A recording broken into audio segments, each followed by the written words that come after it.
welcome back to another episode of the SiXFramesPodcast. Babalubi. Is that the new catchphrase? I pray not. I pray not. Babalubi. Well, once again, Kevin, Jamal, Alexis, What the fuck? Zed, and Jacob. Alright, so the new segment's what we've been doing. So I want to start off with Zed, going that way. So what's you been doing these past 2 weeks? swamped at work pretty much. Oh shit. I mean, I can tell you about last Thursday where not even an hour into the gig, cops were called, but that's another story for story time. That one's for story time. That wasn't even an hour, and I was like, freaking Popo coming in, what the? you were watching Overlord though. Oh yeah, I finally watched Goblin Slayer.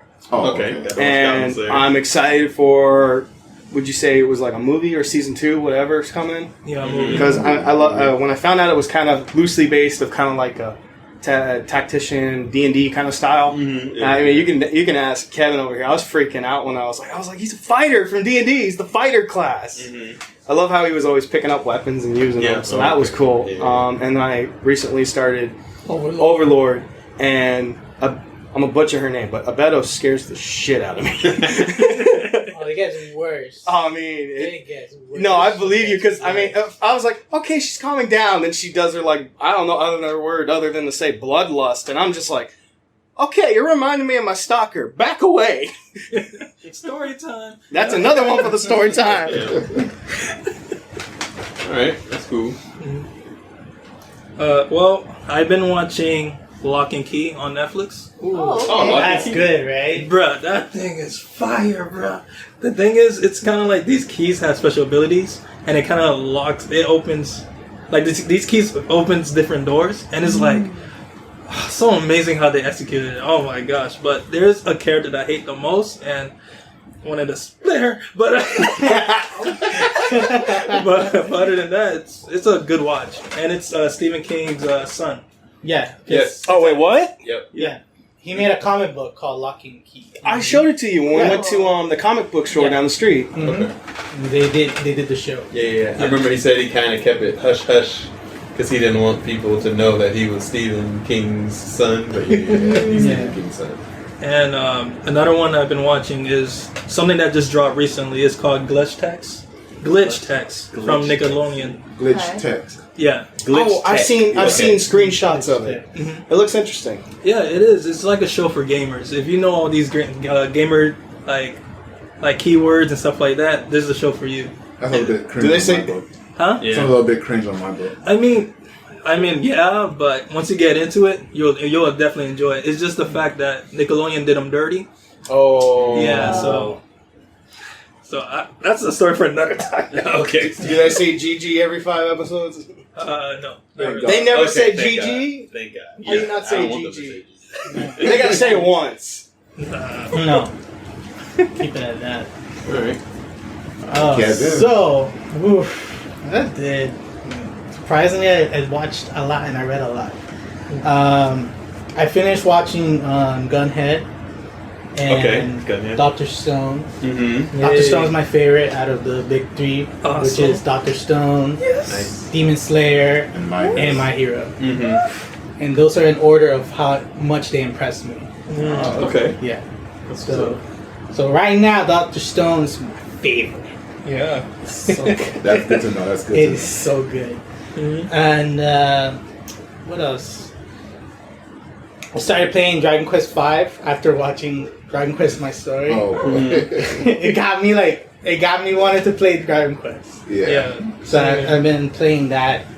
And Dodorhedro, I bought Volume 2, which is the lizard guy who fights the sorcerers. Mm-hmm. I bought Volume 2, so I finished reading that. I'm gonna go buy the next one. Oh, I gotta. Because it's good. It is dark. Yeah. It's extremely dark, and you never notice that it was written by a woman. Yeah. God damn. That's interesting. Very intense. It's crazy. Yes, very intense. Would you compare it to like Gantz? No. It has this. I don't know how to describe it, but it has this sort of like filth. It has that sense of filth. Gotcha. Yeah, it's really. I know what you're saying. It's so dark. Very gritty. So dark. Okay. Nice. That's what's up. Jamilus?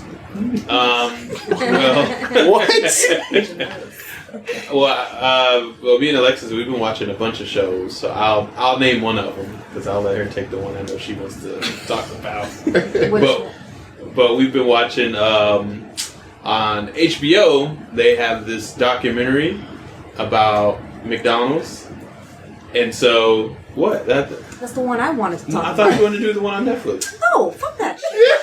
That's what you wanted to watch. No. You wanted to watch that show. You put it on.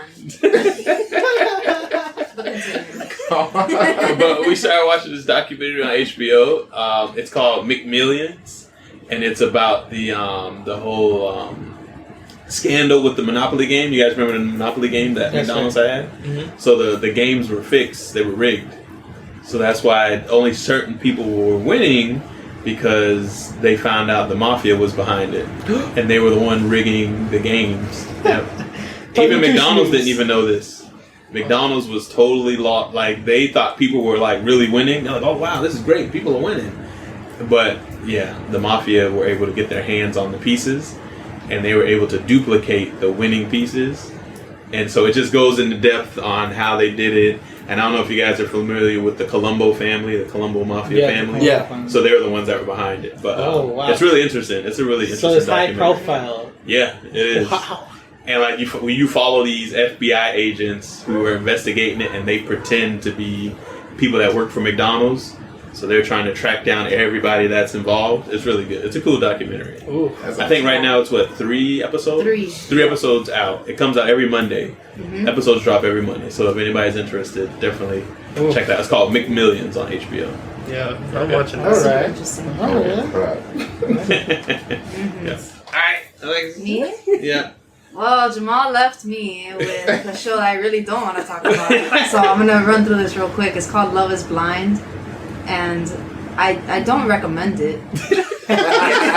Watch it. It's Great a reality trash. show, and people basically have to propose to each other with only hearing their voices. So they're in these pods, and they can't see each other. There's a glass in between, and they get to know the person on an emotional and mental level, and then they connect that way, and they have to propose before leaving the pods and seeing each other for the first time. Oof. Yeah. How is this not like Catfish? Well, I guess it could be, but that would be... not really, because to catfish, I use a fake image to lure you in. This, you're just going based off of human interaction. Yeah, you're both and the sound of my voice. That's it. So, and they're gonna end up I don't know seeing how you look, and you don't know how I look. So there's no fake profile image that I put up there to make you think I'm like this super tall, handsome, in shape guy. Nah, you just hear my voice, and then you gotta be like, you know what? I like this person. I want to be with this person based on their personality. Let's get married. So, if, like, and then you meet for the first time. You got a voice like what was that one smooth singer? Very Very white. Very white. Be like, yeah, baby, how's it going? And she's like, oh, beautiful man. Beautiful man. So yeah, that's what Alexis was saying. That's how the show is. And the other show, which I thought you were going to mention but didn't, was The Outsider. I don't know if you guys have talked about The Outsider. Heard about it. But that is an excellent show. It's on HBO. It is based off a Stephen King novel. I know. Super interesting and very scary. Scary as in like suspense, it's not, or scary it's not as in scary. like. It's just there's some jump scares. It's very eerie. It's an eerie show. So they work on the suspense more than but just the it's jump very scares. interesting. So I don't want to give anything away, but it's an excellent show. Jason Bateman is a producer on the show, and he was in it also. Jason Bateman's a producer on it. So very interesting show. Yeah. Nice. Good job, y'all. Good job. Lance, like, who's Jason Bateman? I don't know. Please don't quiz me. I'm gonna quiz you now. The latest, what I've been watching recently was I caught up with Devilman. I know it took forever for me to do so, but Jesus. The one on Netflix? Yeah, the one on Netflix. Oh, you just watched that? Yeah. Yeah. Okay. And Christ Almighty, it's wild, isn't it? That's a crazy that show. Is wild. Mm-hmm. It's a wild ride. It's the most faithful too. So it is. It's my kind of storytelling right there. And not everything is like happy and go lucky, and not everyone wins and all that stuff. That's oh boy, that's you'll be happy that they're gonna do Devil Girl or Devil Woman. Devil Woman. Yeah, Devil Woman. Okay. So it's a spin-off, but yeah. All right. And also recently I've been watching. Well, not watching, but I've watched the Pokemon Power of Us movie. Mm-hmm. I personally didn't think that the anime was for me anymore because they've been marketing way more towards the children than Sun and Moon. Right. But this movie, it spoke to me on so many levels, and I realized that Pokemon has been trying to expand in their world just by that movie alone, and with the games now too. And I'm actually really appreciating it. And I'm not gonna lie to you, that movie did make me tear up a little bit. I was not expecting it, but it did, and it made me enjoy the movie just that much more. So I'm glad I actually went into like watching this movie. Okay. So I would, if you're a Pokemon fan, I would recommend that. Yeah. And finally, the movie I just finished watching was All right, Doms. We're about to swing. I'm always something. What have you forgot? You forgot? I forgot. You drew a blank? Aww. Was it on Netflix? It was on Netflix, yes. Is it an anime? It wasn't an anime, it was a live action movie. It's a lot? Okay. It was I'm sorry. I watched The Coldest Game. The Coldest Game? Or The Cold Game. It's about a guy who goes to Russia to like play chess against someone while everybody that's in Russia, the United States emissary or whatever, they're there just trying to like figure out, it's for the Cuban Missile Crisis. Like it's based on that event, so like they're using this professor. Helping Cuba. Yeah, yes. This professor like helped them like infiltrate and just get information about like what's Russia's move with their ships and stuff. So that was a wild ride. I'm not gonna lie. That sounds interesting. It really is. It's cool. Like And it's all the twists and turns and everything. So cool. Fun movie. So yeah.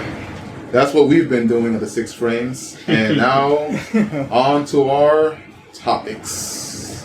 Here we go. We're starting with Sonic. Yep. Sonic. Oh, finally got to watch it. Gotta go fast. Right. Straight up shit. We have plenty of episodes, I think, where we've at least said or joked or brought up Sonic at least once or twice. Yeah. And then here it is, it finally released, and we got to see it. Right? And thanks to the animation team and VFX team and CGI team and everybody that had a helping hand, they made Sonic look like Sonic. And so who wants to lead this one? So the important question is, for spending more money to take a break to redo everything, and then for the company to go bankrupt, was the movie worth it? Yes. For everybody here. Yes. Yes, it was. I thought it was worth it. I thought it was too. I thought it was. Well, imagine if they had kept the original design. It would I mean, I know that is. I mean, if it's only for the design, yeah, it was worth it. If it was design worth, if it was just for the design, yeah, I think it would be worth it. It was worth it for them to go back and change what they had. Yeah. 100%. So thank God for that. Thank you for your sacrifice. We appreciate it. Thank you for making Sonic not look like he got hit in the face with a shovel. Yeah. They're like, we broke his skull, let's fix it. It looks like he hit him in the head with a shovel with his eyes far apart. He's like, I know the way now. No, we gotta fix him. Bring him back. Yeah, they did a great job though, I think. And watching it, made sure I kept in mind, alright, this is for kids. Yeah. So there's going to be a lot of cheesy humor and a lot of goofy moments. And it was definitely for kids. Cliche plot. Yeah. Yeah, all of very that. cliche plot. Right, and then we were there. I mean, there were culture. kids everywhere. Pop culture references. What was your favorite dance line? Old and new pop culture references. So they tried to make it balanced so everybody got a little something out of it. And they sort of did. Yeah, they did. Whether it was the music preference, I know they had Queen. And Supersonic Man. he's running around and playing. Yeah. So that was cool. I like that part of it. I think they, because I do remember in the trailer there was some parts that I was kind of looking for that I noticed they changed. Yeah. And some of the jokes and outtakes they kind of switched around. I know there was one where he made a joke about the dog kissing him in the mouth. And I can't, for the love of it, I can't remember what it was. But I know it was something to the effect of he was kind of looking at him like, he was like, all right, we ain't going to tell nobody you kissed the dog in the mouth type thing. Because he's an animal and the dog's an animal and they were playing and kissing each other and he just thought it was weird. So I was like, all right, I guess they kind of took that out. It was like, yeah, we're going to shy away from bestiality jokes. Let's not leave that in there. But yeah, I'm glad they changed Sonic, and I'm glad they changed the music selection. I think the music selection was actually pretty good. It was bearable. I think it was. That was a lot of good ones. What's that? Other than the music, was a lot of good ones. Yeah, they had a lot of good music choices. I think that fit well with the film. I'm glad they didn't use the song from the trailer. Oh. Supersonic. The second one. The second one. Oh, the second one, the Supersonic. Gotcha. Yeah, I might as well you put Gangster Paradise. I know, right? At that point, you might as well use Gangster Paradise. All right, so I don't know. Overall, Lamp, since you're the one that didn't really, And you're the one who you seem to be the most anime. Disappointed out of all of us. Oh, with the whoa, film. not that disappointed actually. I actually did like the movie. I enjoyed it. Okay. Like, I guess if anything, it wasn't like really the Sonic movie I was like hoping for. Like, I don't expect it to be based on the games. I don't expect it to be like, based on the movie. I mean the movie, Right. but the TV show? the TV show the cartoon or the cartoon series, or even the comics for that matter. I knew they was going to make a Sonic movie. Right. I didn't know how they was going to portray Sonic. That was my main concern because Okay. even the trailers, Jim Carrey's Eggman, he didn't hit me as hard. But in the movie, when you watch in the movie, I think he's like my favorite Eggman. He stole the show. He did. Nah, He he did. I don't know. Like even his backstory makes sense for being that kind of genius, and how they like left it at the end. Like see how he, Right, how he gets into the Sonic world. Exactly. Yeah. So that was actually really interesting. I enjoyed that. Yeah. My main concern was Sonic's character, and giving him that backstory. Sonic didn't really have that much of a backstory. His mom was an owl. His adopted mom was an owl for some reason. The Ugandan Knuckles tribe are after him for some reason. They know your way. Take Kind of them. racist. I mean, It's sort of for like the meme. That's just for the Just meme. for the meme. That's for the meme. All right. they were going ooga ooga. Nothing against you guys. nothing against them. They were putting actual natives. Ooga ooga. I'm just saying because the Knuckles tribe, we don't get to see their face, which is sort of a shame. But They're on a budget. yeah, probably. But I think they did them right because Knuckles' tribe is a tribe, so the way they behave and stuff, that's right. There was no emeralds involved, so I'm not sure why they were hunting Sonic. I guess for his powers, but that doesn't maybe make not sense. yet, right? Maybe I think they're don't trying know. to allude to something. Yeah, maybe he does have the Chaos Emerald in him. I'm thinking too much in it, but Right. the Sonic tribe, yeah, whatever. That's that. But Sonic himself, I didn't know how they were going to portray him because they gave him a backstory as this kid who wanted to be, who just he just wanted to live his life and whatever. But then after like being sent to Earth or different planets actually, and then arriving on Earth, he sort of adapted the personality that Earthlings do. Right. So he just sort of grew up with that, and now he's not the wise talking, smart head, back talking, smart addict. I don't even know how to describe his character. Wisecracking. I'm sorry. Right. Yeah. I'm losing all my words today. But he's not the Sonic that we know in the games. he's just, at this point, he's just a child. And I'm fine with that, but it sort of like takes away a little bit from Sonic that we know. So it's a Sonic movie, but it's not Sonic. Yeah, you were watching a neglected Sonic. I mean, yeah, he was neglected. Yeah, so, I mean, just from that direction, they did fine with it. He wasn't annoying at all, which I'm happy.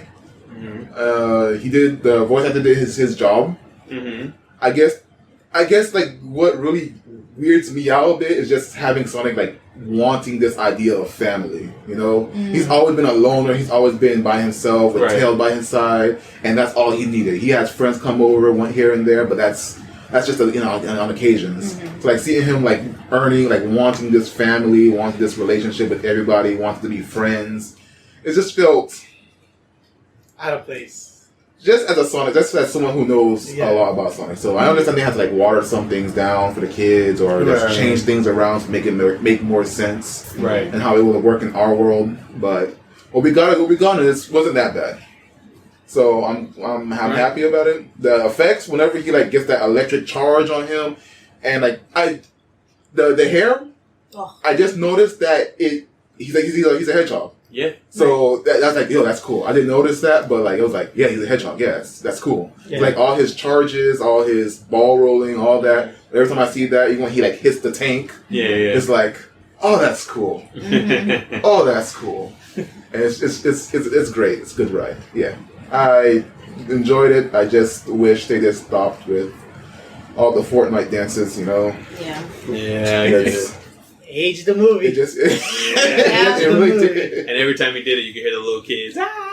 Fortnite. I lose like 10 seconds of my life. Right. We gotta throw this in there. You black out every time keep somebody the little dances. ones interested. Oh, and I gotta point this out. That Fast and Furious reference. Oh yes, this man died. I saw you lean forward. I was you were like, sitting I was sitting next to him. He just leans forward going, oh my God. I'm sitting there patting his back. I'm like, you okay, man? What's going on? I tell him, hey, man, we're going to have a couple hours. That was great. It's like, I feel like Dom. It's like a mixed feeling. Like, I should have expected it, but I didn't expect it, you know?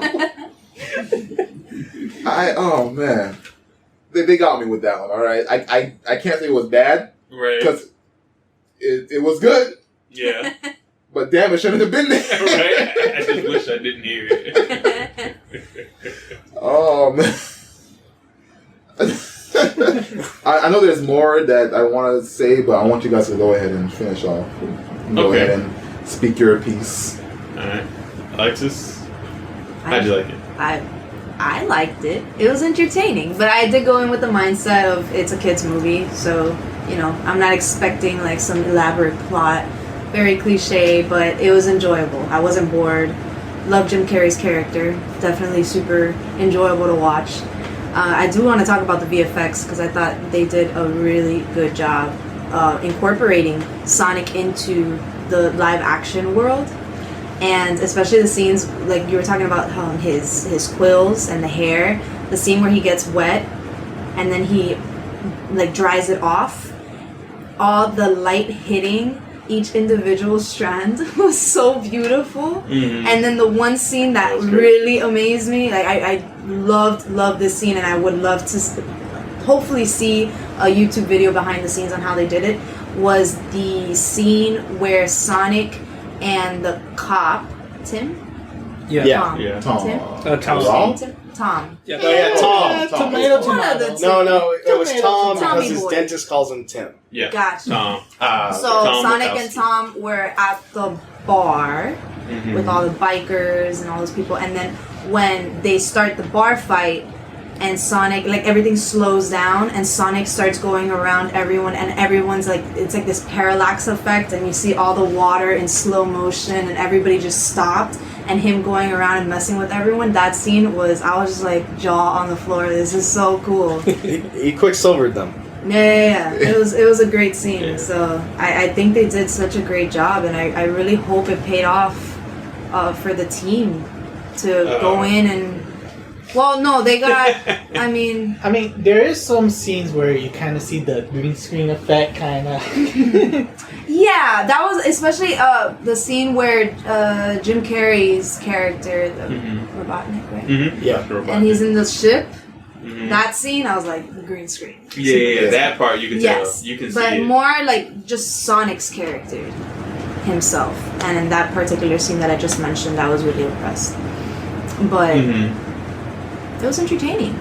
I really thought it was going to be bad, Me too. and it wasn't.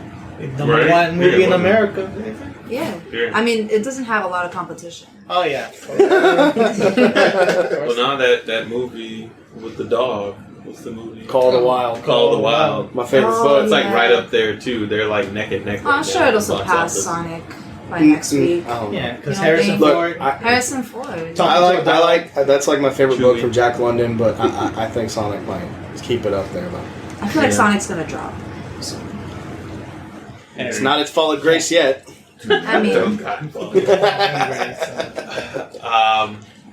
Well, to kind of piggyback on Alexis with the visuals and the CGI, there was another shot in the movie too that I had really enjoyed. Like I even said it while I was watching it. It was like right towards the end where they had the big fight, and it's like, oh no, Sonic's down for the count. He got blown up, and then like there was a scene where they like kind of zoomed in on his body laying on the ground. I don't know if you could see the dirt and the gravel in between his hair on his body. I was like, wow, look at that. That's crazy. That is a lot of detail to get the dirt and the gravel and his hair is all pushed around in different directions. So it really looks like he really just got blasted, hit the ground in the dirt. Yeah, that part was cool. And I also really liked how his shoes were kind of beat up and torn for the most part of the movie. He had like these old raggedy shoes, the same ones I guess that he's just used the entire time from running between each world. Yeah. He just kept the same pair. So I like that too. I like minor details, stuff like that. I look at stuff like that and it sticks out to me. So I really enjoyed that part of the movie. And then the scene with the turtle. That part was great. That was cute. He was running with the turtle. The turtle was smiling with the wind. and then he puts him down Going and to his shaking. face. Yeah, he puts the turtle, and the turtle's like shaking, trying to bring himself back together. that part was great too. So yeah, a lot of good little moments. I mean, of course, it had its cringe moments with some of the humor and jokes. And, Yeah. and then sometimes when I'm watching movies, I think I have to stop doing this, but I try to put logic when I shouldn't put logic. Yeah, me too. So there, as cool as the bar scene was, because I did like that bar scene too. In my mind, I'm like, why are they hanging out in the bar? Like, isn't this guy chasing them? Well, that's Like, where's the sense of urgency? It's like- why is there a blue hedgehog that runs really fast in the world, though? No, but because see, the way it set up was he stopped because he had to get gas because they were Right. still on the run, Uh-huh. and he was like, you know what, let me get some food for us, and then we can keep heading out. And then Sonic, of course, ran into the bar because he wanted to hang out. So he ran in there to go get Sonic, and he's like, all right, well, since we're here, I might as well sit, have a beer, let's hang out, eat nachos, let's play darts. The And whole I'm like, all bucket right, list. now it just went from I'm running from the government to I got time to kill. That's more Okay. for Sonic, though. For his bucket list. Yeah. I guess. no, that's before he did Yeah, the bucket dude. list. I think Nah. No, that was during. That was right. Well, Yeah. The bucket he list created the first. bucket At list the while he bar. was there. He created the bucket In the list. beginning, before they decided to sit down and go ahead. Because and he do took whatever. the ticket Right. from the waitress and he wrote down. He's like, bucket list, what's bucket list? And he was like, writing down everything he wanted to do. No, but your logic. I mean, I think that logic was alright for you to think about that because what ended up happening in that movie is the sort of the things that I kind of, because I liked it. I had low expectations like everybody else. Go in there, I was like, oh, pretty decent. I didn't laugh at a lot of the jokes. I was like, not for me. But what ends up happening is like when he goes to the bar, it's like, oh, it's becoming a buddy road trip movie type of thing. Right.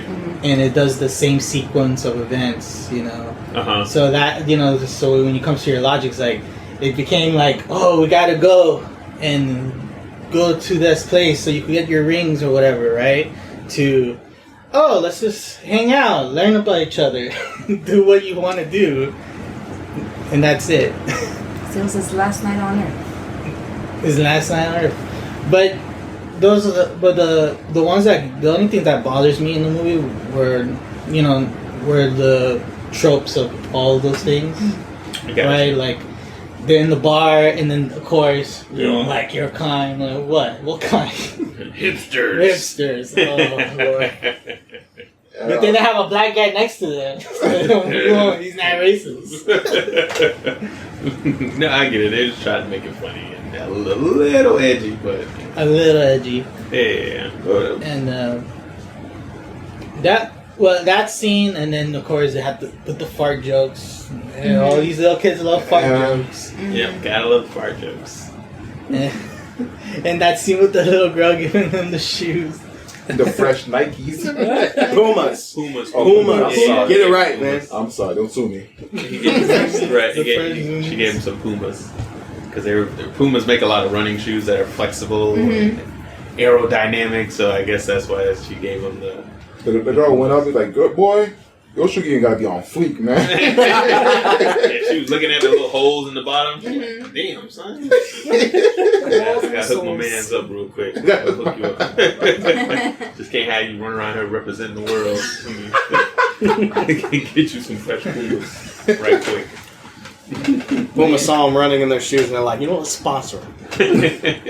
But I do like the because again I like detail, and so I do like the little small quips in the movie. If you caught some of the jokes and some of the things that like Jim Carrey was saying, or the sister of his girlfriend, like some of the things she was saying in the movie, and just little stuff like that. I know there was one part where Jim Carrey says to the assistant, the guy that was helping him, what was his name? Dr. Stone. No, not Dr. It was something Agent Stone. Agent Stone, yeah, Agent Stone. And what did he tell him? Where he said, your use. He's like, great, you're showing me your use. And then then he says, less. And then he just walks away and looks. It wasn't the agent, it was the police officer. It was the police officer, yes, the officer. The one that was sitting in the precinct. Yes. And he had him on the telephone. That's right. He told him he was of great use or something like that. And right then he had the less part. Yes, and it took me a while. I was like, huh? And then I was like, useless. Ah, that was good. And he did that to the end of his assistant too, but it was a different phrase. I think it was along the line, like he was like, oh, you're brilliant. And then he said, thanks for nothing under his breath, something like that. But it was, I don't know, he said something slick. I was like, oh, that's mad. I was surprised nobody bodied him yet, man. They tried. And those were like the best moments of Jim Carrey. Yeah, they were. Because he really stole the show, and like all this, like you could see like Ace Ventura, Jim Carrey in this. Yeah, all of it. Ace he pulled all his characters Dumb and Dumber, The Grinch, you name it. You can see all his little characters. Cable guy. Which is funny because he's becoming like a serious actor. Because he has that show. I forgot what channel. HBO, I think. No, it's not HBO. It's on like either Showtime or Stars. One of those. I know which one you're talking about. Yeah. And he's really serious and like gloomy person in that show. Right, and to see him kind of come back to what made him famous is kind of awesome. Classic Jim Carrey, yeah. What do you want to say something, Lam? No, I just wanted to add that Jim Carrey and Tom's sister-in-law are the best characters in the show. Yeah, in the movie. Yeah, she was funny. Because she that sister, she just threw up all non-stop, bro. When she saw Sonic from Resident Evil, she's like, Jojo, catch me. She just fell the opposite way. That was a genuine reaction, bro. She was great. Yeah, when the power goes out and she's like, DIVORCE. I was there spelling it. I was like, spell like trying to get rid of his ass. No, my favorite one. At least put on my stepper. My Fitbit. Yeah, she's like, put on my Fitbit, get the steps. Get my steps in. Because the little girl was running around the house going crazy while she was tied up. She's like, baby, put on my Fitbit. Get my steps in today. That was funny. Yeah, she was great. She was funny. Yeah, between her and Jim Carrey, they definitely were the shining moments. Yeah, definitely. in the movie. Oh goodness, Jacob. For me, I love this movie in a fun way. Love this movie? Okay. In a Fun In a fun way. way, yeah. Yeah, because I'm in a fun way. yeah, I'm a Sonic fan, more or less, and. Oof. Don't worry, I'm low key a Sonic fan too. I just don't want to say it. You just said it Just up. said it. Kevin makes OCs. Kevin makes Sonic OCs. I got Sonic OCs on lock. You made your own OC and Sonic Forces. Oh god. No. But I definitely enjoyed this movie for the most part because while watching it, I'm so happy that even though things didn't end up the way the animators / VFX artists intended at the end, I'm glad to see that they poured their heart out and made this movie very visually pleasing. And that's a lot of respect I had to give them. I had to support them for real. Yes, from doing basically a kid's show, a kid movie. They had to put a lot of those things, but to put a lot more effects like action and all that stuff. Yeah, definitely. And especially they have to replace a lot. And for the most part, in the beginning, when the rings was when the ring was being used to teleport them, I kind of got confused. And then when I read up on how in the comics he uses that to teleport to certain places, I was like, oh, okay, I see that. Okay. Yeah. It makes a lot more sense now. So I was just like, okay. And bro, everything about this movie is, oh my gosh. I mean, some of the jokes weren't that funny, but other than that, of course, it's for kids. Right. It just hit the right spot. Okay. And then seeing Tails at the end. Oh man, spoiler! I don't care, bro. Spoiler alert. I don't care, bro. Yeah. You couldn't say spoiler than say. I don't care, man. That made me happy, bro. All right, since we are in this part, that's the thing about the tone of the movie, because that's what I felt like when they added that reveal, Tails. That when Tails came out, it felt like a different. It felt like the video game Tails. Yeah. And it just felt a little off because the whole movie, like you said, Lam, this character wasn't acting like the game version of himself. And he's kind of a different person, and he's like looking for friends. So how does he know Tails? Yeah, it's confusing. So that little reveal was kind of confusing. It might be like a last minute decision because they were already fixing Sonic, and they're like, well, let's have Tails, right? You guys know how to do it. Right. It's not like you guys going bankrupt. I just had a scary thought. What if they didn't fix Sonic and they still dropped Tails in? Oh, like my the original God. design for Sonic? But with Tails. I'm looking for Sonic. I spit a bird, got in there with a shovel. That would have been scary. I could see him flying across. You just see the tails on his back instead of his butt. Oh my god. They flap like wings. Yes, feather wings. That's Fly like an eagle. Doubleman stuff right there. Oh yeah. That would be some Doubleman stuff. He has some robot jetpack or something crazy like that. Shoots across the screen. But that's the thing. So when they do the sequel, I mean, that tone of how this movie is has to be way different. Yeah, because Tails gonna be the more mature one. Yeah. And it's also gonna be like, oh, who are you, and all that stuff. But at this point, he's still a child. And at this point, I guess he doesn't even know Tails, or he does, or I don't know how they're gonna explain it. I ain't gonna go that. They gotta figure that out. How they gonna tie That's the only Tails in? Yeah, make it make sense. That's the only deep part of this whole movie. Right. Very true. And for what's the actor who plays the Tom? Is it Tom? Tim? Tom Wachowski? Yeah. James Mars. Bro, he can't get away from these CG animals. I know, right? Dude, for real. This is his third movie with CG animals. I think it's He's one of those actors that I see in a lot of movies and I never knew his name. Oh, James. Well, we just know him because of X-Men. Cyclops. Right. Cyclops. Like I've seen him in all these movies and it's just Chris Pine, I guess. He looks like Chris Pine, but he's not Chris Pine. He's like And I never learned his name. I was like, oh, other Chris Pine. He's low grade Chris Pine. Low grade. Great value. Oh yeah. That's like the other guy that we see, and we always call him Meth Damon. Meth Damon. Because he looks like Matt Damon a little bit, but he's just a little off. Yeah. He favors Matt Damon, but he doesn't look like Matt Damon. He's off. Who are you talking about? I don't know So what this we is. call him Meth Damon. Matt Damon on that. Don't try it, people. What was the movie he played in where they Game Night, where the people Yeah. do like And he was in Black Mirror. Jason Bateman's in it as well. He's in that movie Yes. too.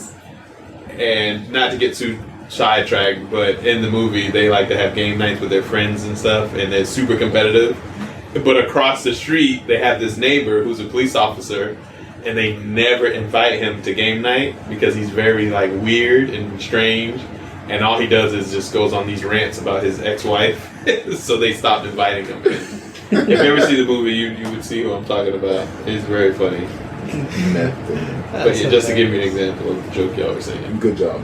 But go ahead, continue. Who we're on? Miles still? Is that you still going on Sonic? I was trying to find who you're talking about. Look at it later. That was me. I was talking about how this guy he's still doing all these. He can never leave these CG animals. Oh, gotcha. Right, yeah. You were saying he couldn't. What was the other one he did? He did the Rabbit one. Right. Yeah. And they're gonna do a sequel. Peter Rabbit. You just saw the banner, like, oh boy, he's coming back again for round 2. Who was in the Woody the Woodpecker one? Was it? Who was in that movie? Was it the guy from Psych? Do you know? No. I think I know what you're talking about. I don't know, but different. Right. I just came in my mind since we were talking about the CG animated characters coming into the real world. I know Woody was one that stuck out, and before that was it Yogi the Bear. Yeah. Mm-hmm. They did Yogi the Bear. With the guy who played Harrison Wells. Yeah, with the guy who played Harrison Wells. Yeah. Hey, boo! This is not a picnic basket. Rocky and Bullwinkle. Did you guys ever see the Rocky and Bullwinkle? Yeah. Oh my god! The live action one. Yeah. Yeah, that's rough. Yeah, it is rough. I'm taking it way back. So the other question for everybody is like, is this, because everybody's asking, is this the best video game movie adaptation? Comparing it to The Pikachu?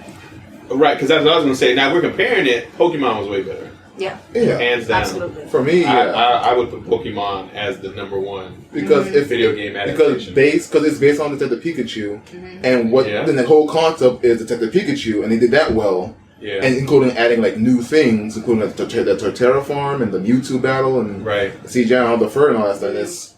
That's actually game material. Right. But I think people will argue is like, even though it's Detective Pikachu, I think people were more likely to have like a Pokemon like a movie, like having the trainers and that's not but the whole that's, thing. Yeah.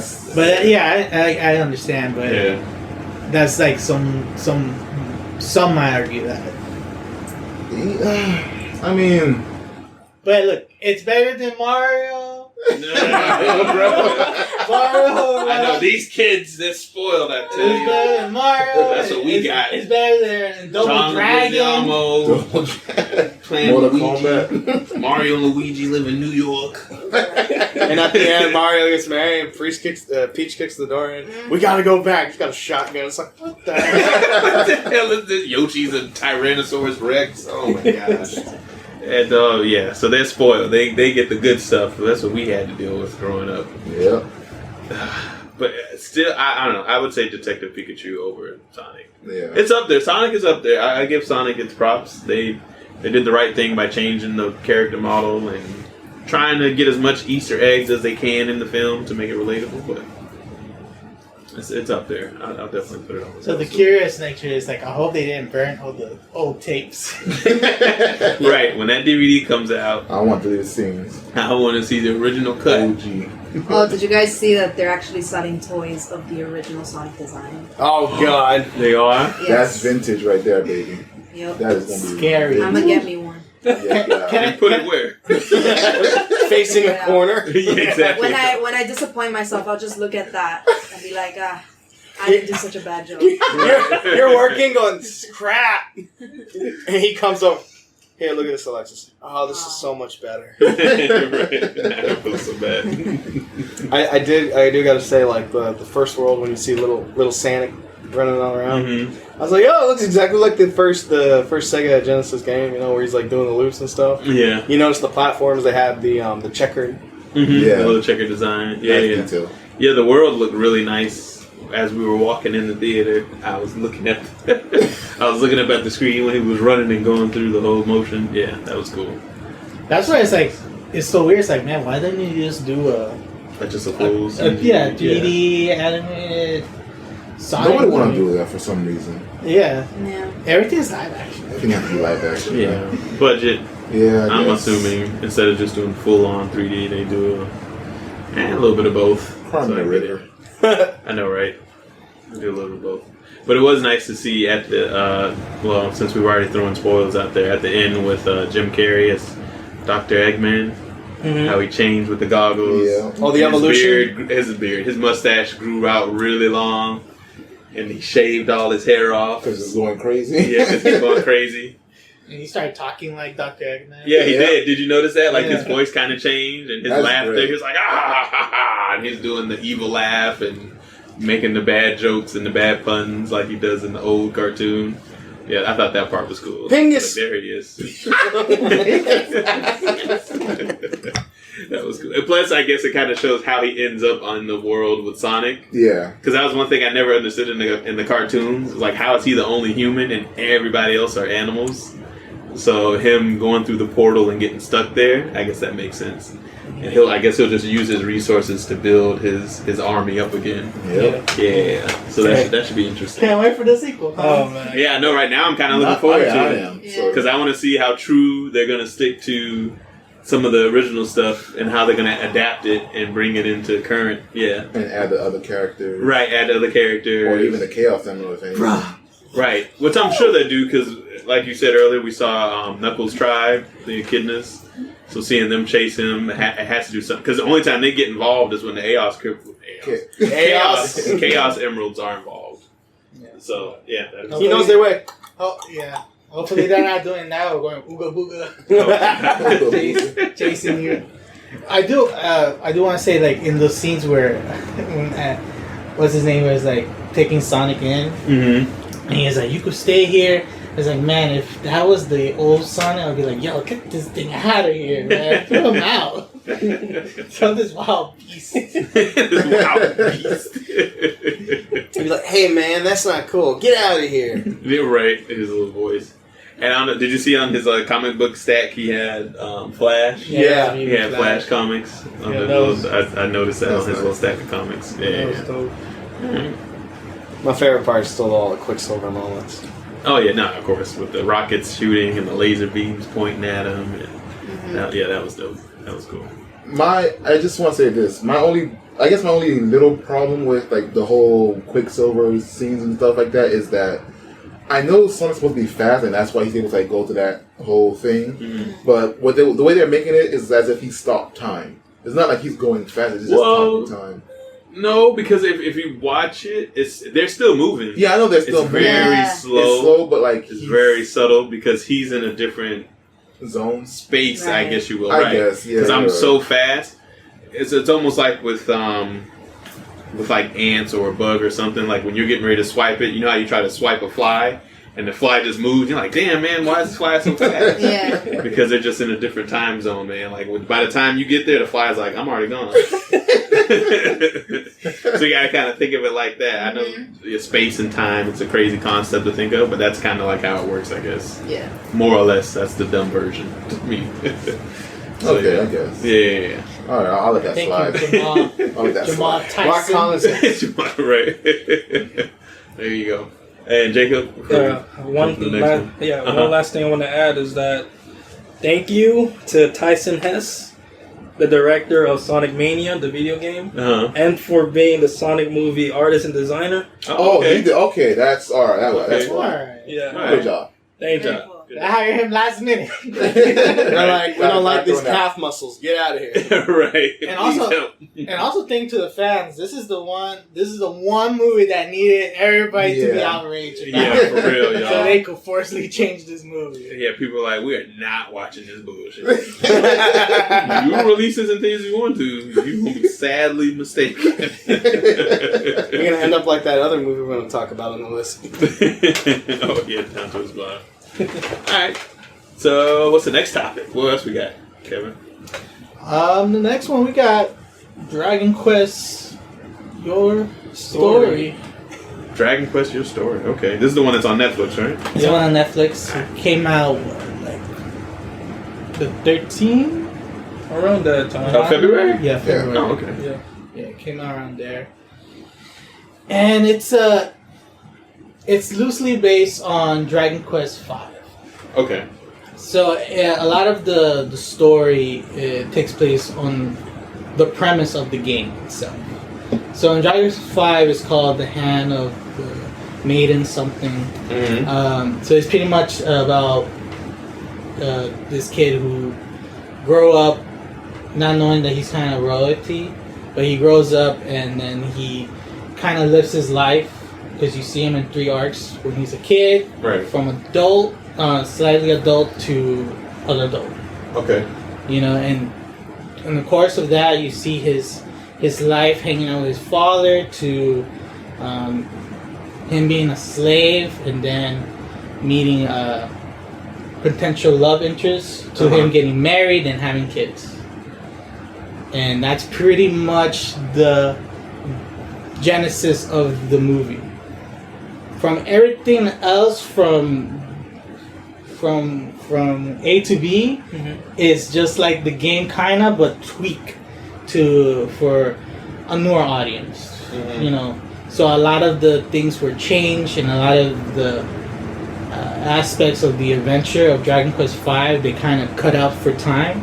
So sometimes in that movie, it does rush ahead, because it's like, well, I can really go in depth, because then it's like, might as well just play the game. Yeah. So they kind of cut a lot of things. So if you go and watch it, you'll be like, oh, but what happened here? But they do a good job that it isn't that distracting, but it makes you think like, oh, what happened? Okay. You know. And that's pretty much it. But like for me, I liked it. I really enjoyed the movie. It was great. Like the music was on point. Oh yeah. I watched it both in Japanese and dub. The in the dub, which is fine, but for whoever was directing it, they kind of missed the mark so many times on the flaps. So they kind of miss their mouth movements. But the Japanese is still good. They have a lot of Easter eggs of things that you could recognize, like Puff Puff. Right. Stuff like that, and some certain creatures. So it's pretty cool. And everything else they changed was, I think, this one's basically the original, because there's two, there's Dragon Quest V, the original from the 80s, and then they got the remake, which is for the Nintendo 2DS, right? And so in Nintendo 2DS, they had 2 brides, but in the old game, they had 2. So this one kind of matches the old one. So that's like, those are like the little tiny bits of like little details they changed. Right. And he has 1 kid, but he had 2 kids. Yeah? Yeah, in the game he has 2 kids, but in this one they give him that 1 kid. Okay. So that... That's in a nutshell. Yeah, that's in a nutshell right there. So Jacob, how do you feel? Because I want to know how you feel in terms of everything until we go to the part where, I don't know, you want to, if you guys are cool with us kind of spoiling it. That's up to I mean, if it helps Matt. with the review, Yeah. do it for the review. Okay. How I felt going into this, of course, I was waiting for this movie to come out for ages. And finally watching it on Netflix. Oh my gosh, it was worth every penny. Like, thank you, Netflix, for making me use this subscription. But I just love the textures, the animation that went into this, and you could tell these people, when they animated, they gave it a whole lot of love. Right. Because Japan, like, Dragon Quest is the most favorite, like, most popular franchise in Japan right yes. now. Yes. It is It is because it's the first. It's kind of the beginning that started the whole JRPG. Right. Okay. Genre games. Yeah, but like, I just fell in love. Like, I knew there were some moments that they kind of like fast forward through. But I didn't mind it too much because I kind of like playing some of these Dragon Quest games. I kind of fill in the blanks somewhat, but it did make me want to go back and watch it. I mean, play it basically. And I know for any like new person that kind of watched the movie, I'm sure they might be feeling confused by it, but this movie kind of helped you get into it. Kind of like, yeah, even though there's kind of like some game only moments in here, you could follow it. Right. Yeah, so that's what I definitely loved about that part too, because I'm telling you, after watching that movie, I wanted to play the game, bro. Like, because they do everything sort of faithful to Dragon Quest, right? Like the music cues, right? When the battle starts, the battle starts. All the things. If you ever play Dragon Quest, they do it in this movie, and it's like, oh, this is amazing, right? Bruh, the way they utilize the game moves, bruh, oomph, kassizzle, kazap, yep, twack. Oh my god! I saw that. Swoosh. Right. Swoosh is the best. Like, it just made you feel like you were playing the game. That's how I felt. I was like, oh man, let me get my controller. Bruh. The music, bro. This thing was so iconic. I fell in love. I just made the vine go way louder than before. I was just, ooh, bro. I was just so into this movie, bro. Oh my gosh! And if you notice, sometimes the music is so strong. It's louder than the dialogue. Oh god! Okay. But it's worth it, man. It's worth it. And I only watched it in sub, like Japanese, like sub. I mean English sub, because I mean with me, I don't want to nitpick with the whole dub or sub debate, but for me it just feels more authentic when it's Japanese, and bruh, they captured every keynote of that movie. The fight scenes. Don't get me started on the fight scenes. The choreography. The fight scenes were amazing. Oh man. And it goes down to like it's beautifully animated. Like Japan is catching up on Disney, on DreamWorks, all these 3D companies. Japan is catching up. they you know, like there's subgroups of people there that are mastering 3D animation, right? As well as 2D. It's like, bro, like you can really tell when you watch it, and you've seen you've seen a couple minutes of it, and it looks really well put. Yeah, it does. Together. Yeah, it looks beautiful. I would say there's one shot in the movie when you meet the dragon guy, but it's like towards the end, his texture does kind of not bleed, but like it kind of fuzzes out a little bit. It looks kind of weird. Yeah, like that part didn't render well. But like, other than that, everything's well lit, well paced. It's a pretty impressive 3D movie from Japan. And and I haven't really seen many. I think I've seen probably one, and it was probably terrible. And this was like, wow, this really took my expectations from what I thought it would be. Right.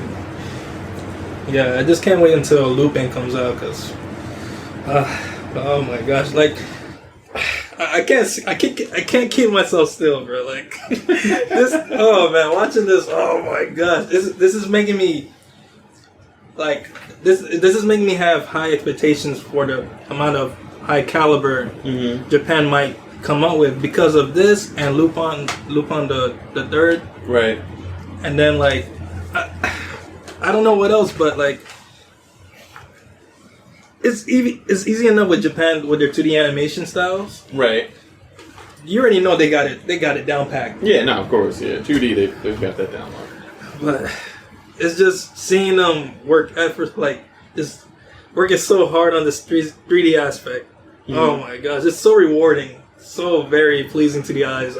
Oh man, I can't wait to see what they have more to offer. This is a like the possibilities are endless right now. Yeah, there's so many other animes or series that they can start just now revamping and bringing to the same element as they're doing Dragon Quest and now Lupin, and then who knows what else they might try to turn 3D and make it look really visually pleasing. Oof, I just can't wait, man. Right? Could you imagine like them doing like One Piece or any of the other popular Shonen Jump series? Any Shonen Jump series, like even if they just did Dragon Ball Z or Naruto or anything like that, like, I'd be like, oh, this is crazy with the special effects and the air and the explosion and So who knows what else they can throw out there? Mm-hmm. That's exciting to hear. Well, Lamp.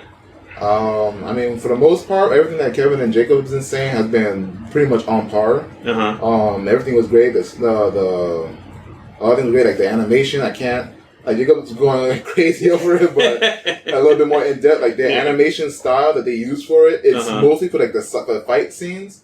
They're so. Oh man, it's like goo.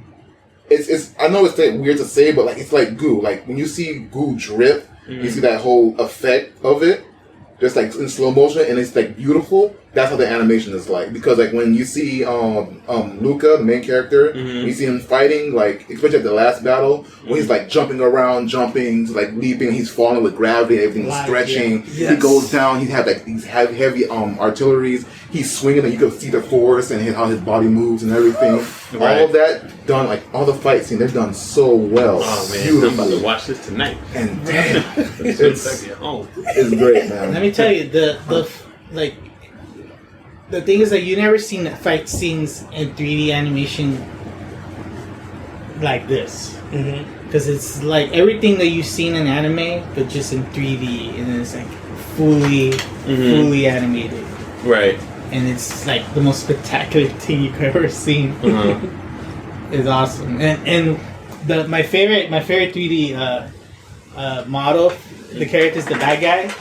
Yes. Oh man. What is his name? Ladias? Yeah. Ladja? No, Ladja.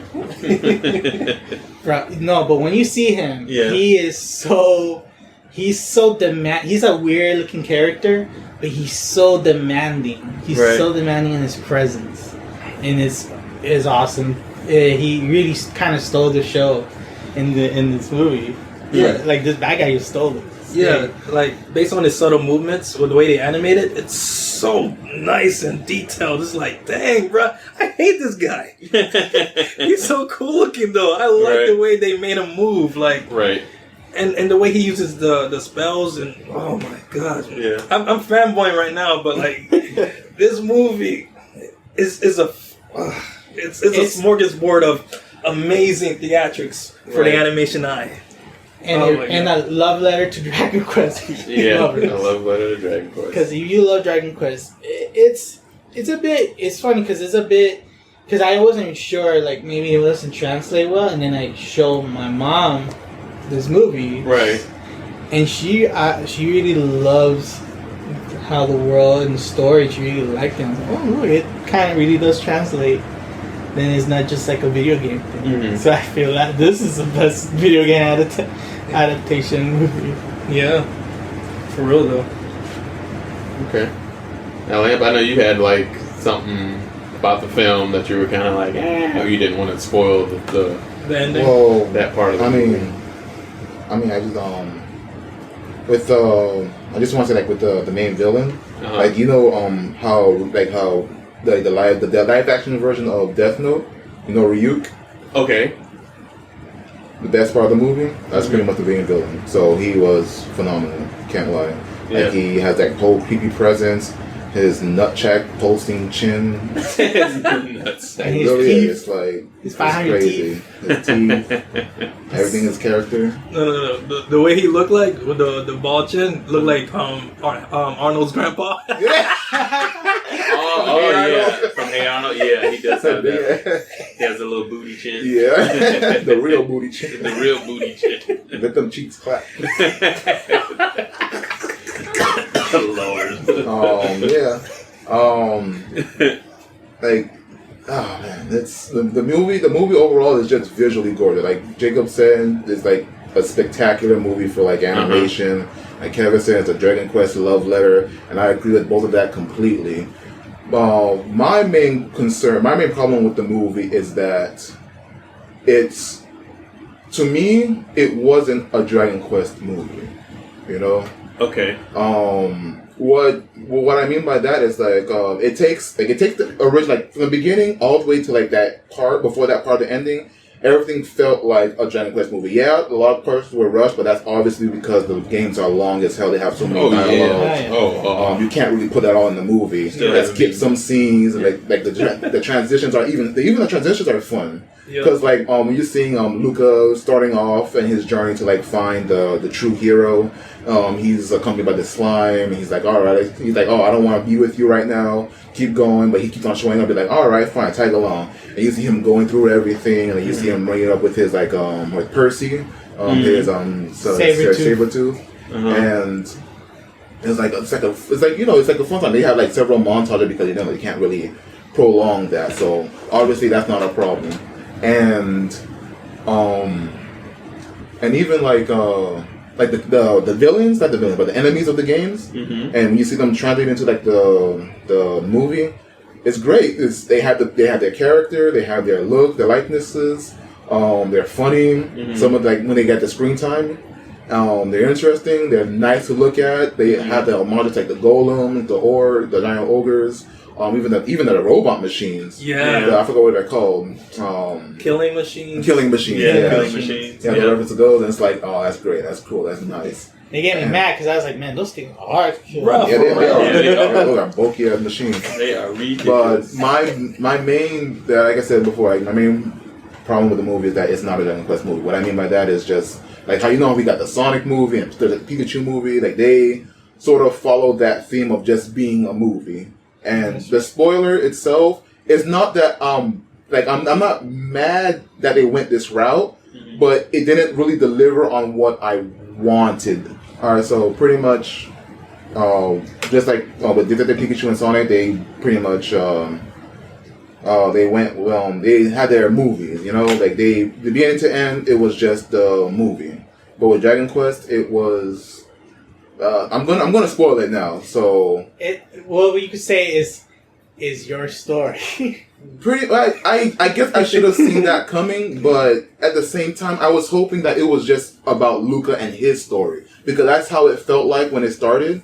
Like during from his birth, to him becoming the kid, turning into an adult, turning to marry one of the characters, having the kid, and going through that time skip and all that stuff, trying to save his mother and everything that's been going on. I thought that would have been his story, and I would have been fine with that. But like, I understand why they went that route because these characters are pretty much stand-ins for your character, for you. And I'm gonna spoil it now. They pretty much broke the whole wall. The whole thing was a game, a literal game within the game, and the guy Luca is just this ordinary guy who's just putting on like a futuristic VR set of him playing a Dragon Quest game that he played from the past and how much he loved this game. And that whole ending was just like was pretty much like look at it as a love letter of like to Dragon Quest fans of like why they love this series. And that's the characters, the world, the stories they make, the choices they make, everything. And I understand that. But that shit went so meta so fast at the end. This was like the last pretty much 10 minutes, and that shit slaps you in the face. And I'm like, I wasn't prepared for it, and a nice twist, but like that wasn't the Dragon Quest I was looking for. I just wanted Dragon Quest, the movie, not right. Dragon Quest. Get ready for the VR set for Dragon Quest 2023. You know, right? Sword Art Online Quest. Pretty much. It's Sword Art Online Quest. To me, it felt more like a Dragon Quest commercial than it did a movie.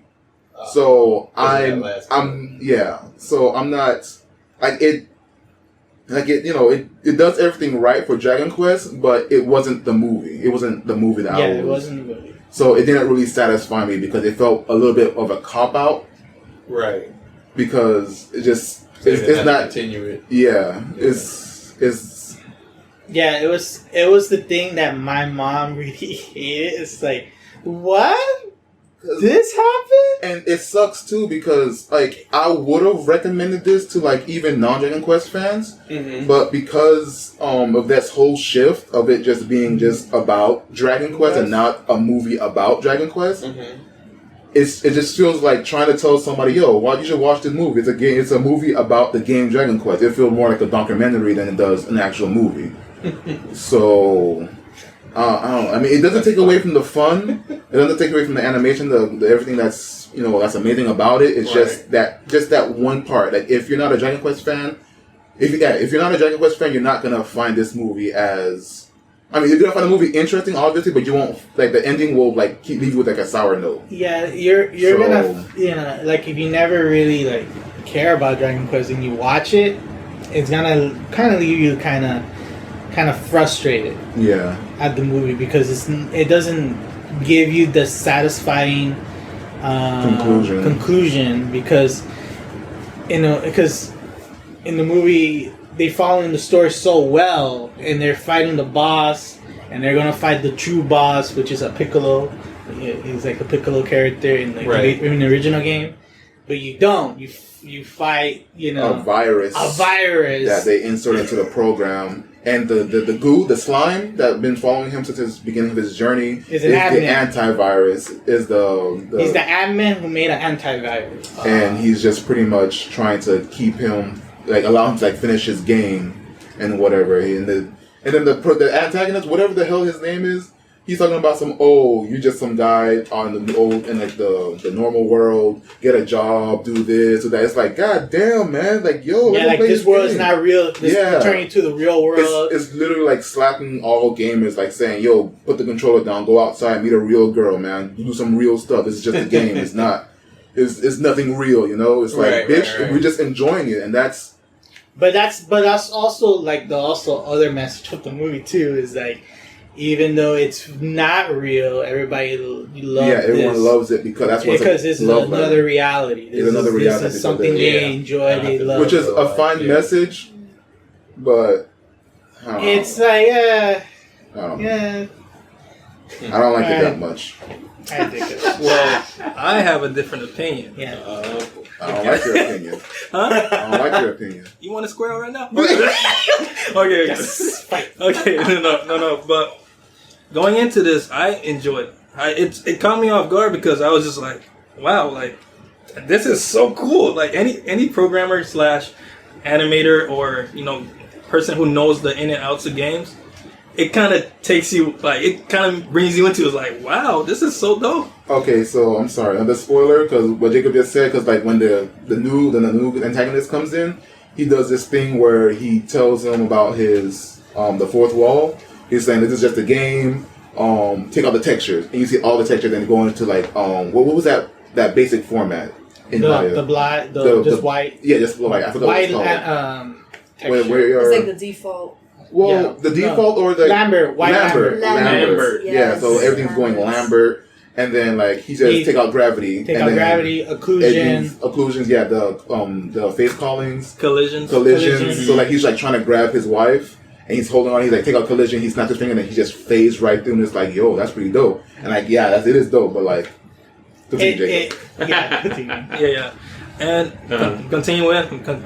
continuing in, like the whole virus thing. That was from the programmer of the game who was bored with life. He just said that in there because he was just wanted to cause trouble for the gamer.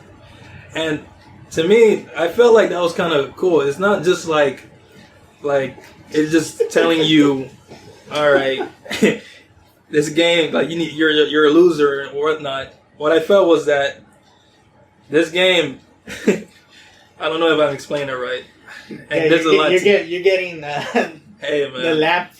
No, what phase? What I took from this was that, that particular programmer, he's like, you could get a job. He's kind of like one of the guys, one of these symbolic people from the outside world that tell you, hey man, get a job.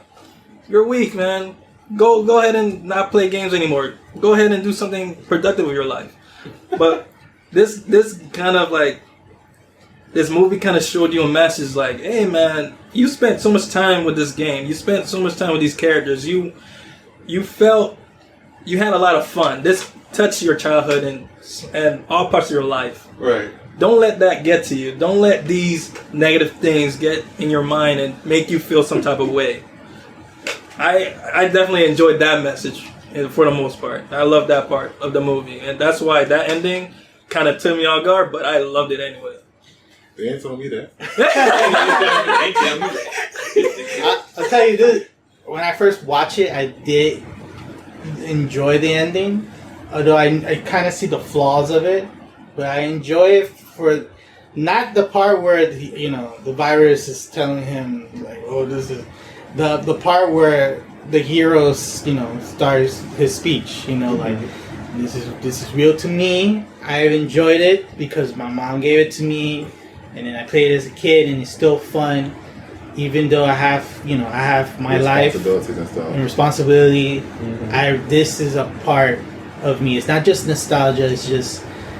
It's something I like that I could reminisce from my own, right. And that message, that part, even though that meta shit, it got me because I was surprised. I was like, this didn't happen in the game, right? Right? I was like, this doesn't happen in the game. You're supposed to go up in outer space, whatever. And then from him, taking all the effects of all the textures and all that stuff, I was like, oh, that's pretty cool. Yeah, but that didn't happen in the game. So they're making the speech and like, oh boy. But then when it got me back was when he did the speech, and then I was like, oh man, that got me a little bit. That got me like, yeah, you know what, yeah. And then I started playing Dragon Quest after his speech, and I was like, that moment really said something. And then so at the end, even though they didn't really, at the end they kind of just go to the hill and they just end the movie, not do what in a lot of Dragon Quest movies, they go to the castle and they have the dance. Right, yeah. Yeah, they just go in the quest, and the main character, not knowing that he's not in the game, he's like, well, I have a great, I have to leave soon. Once we get there, the game is over, but have fun. It was great, And I was like, man, this is tough. Cause he's been, he'd been through a lot. He lost his dad. He was a slave. He got a kid, and then stuff happened. Cause I don't want to spoil that part. That part is cool. Yeah. Especially like if you want to play the game, that part I don't want to spoil that.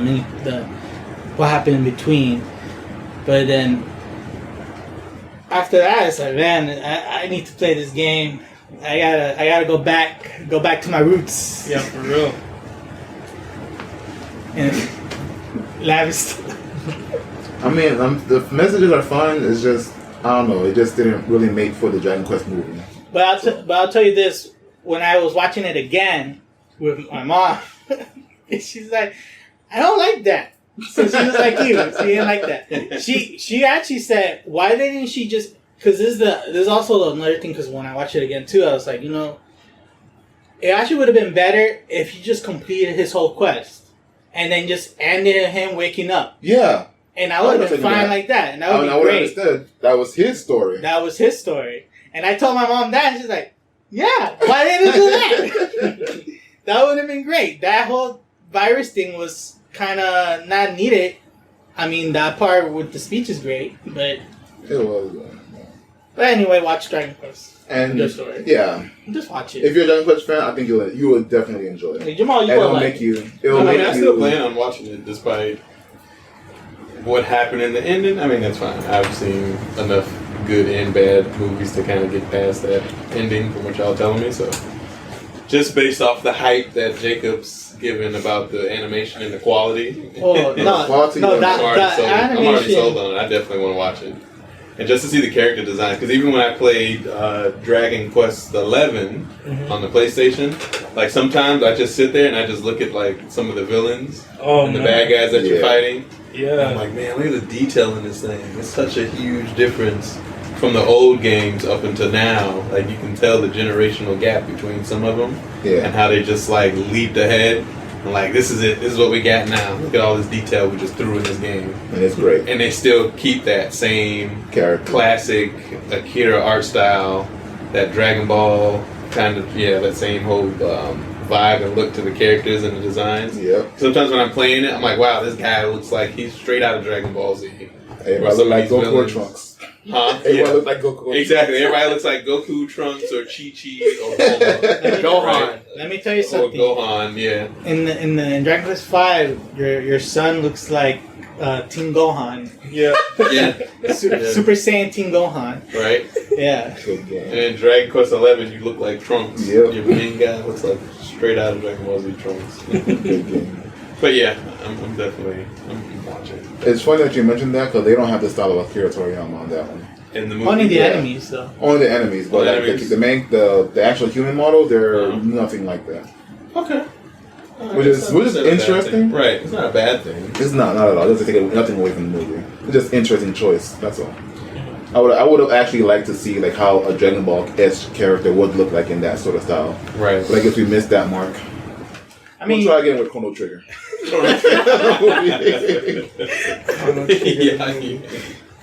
Chrono Trigger, oh god. Which the creator of Dragon Quest created that game too. Yeah, Chrono Trigger. So. Chrono Trigger too. Alright. So it's a must watch. Well, since we're already on Netflix, season 4 of Stranger Things, they just released a teaser trailer, so Miles, you gotta explain what's happening on this teaser. I knew it! I gotta explain. There was snow and a bald man. The end. The end. 50 seconds. That's No, but mild spoilers for the end of season 4. The end of season 4. No, I mean season 3. I'm gonna keep it quick. Try to keep it as spoilerless as possible. But stuff goes down. Right.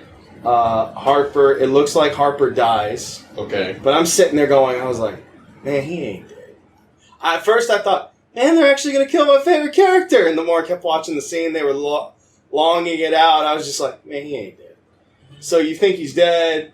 Blah blah blah. Right. Then it just during the credits, it just cuts to Russia, and you see them talking in Russian, That makes sense. Okay. and the guy's like, "Oh, the thing's hungry."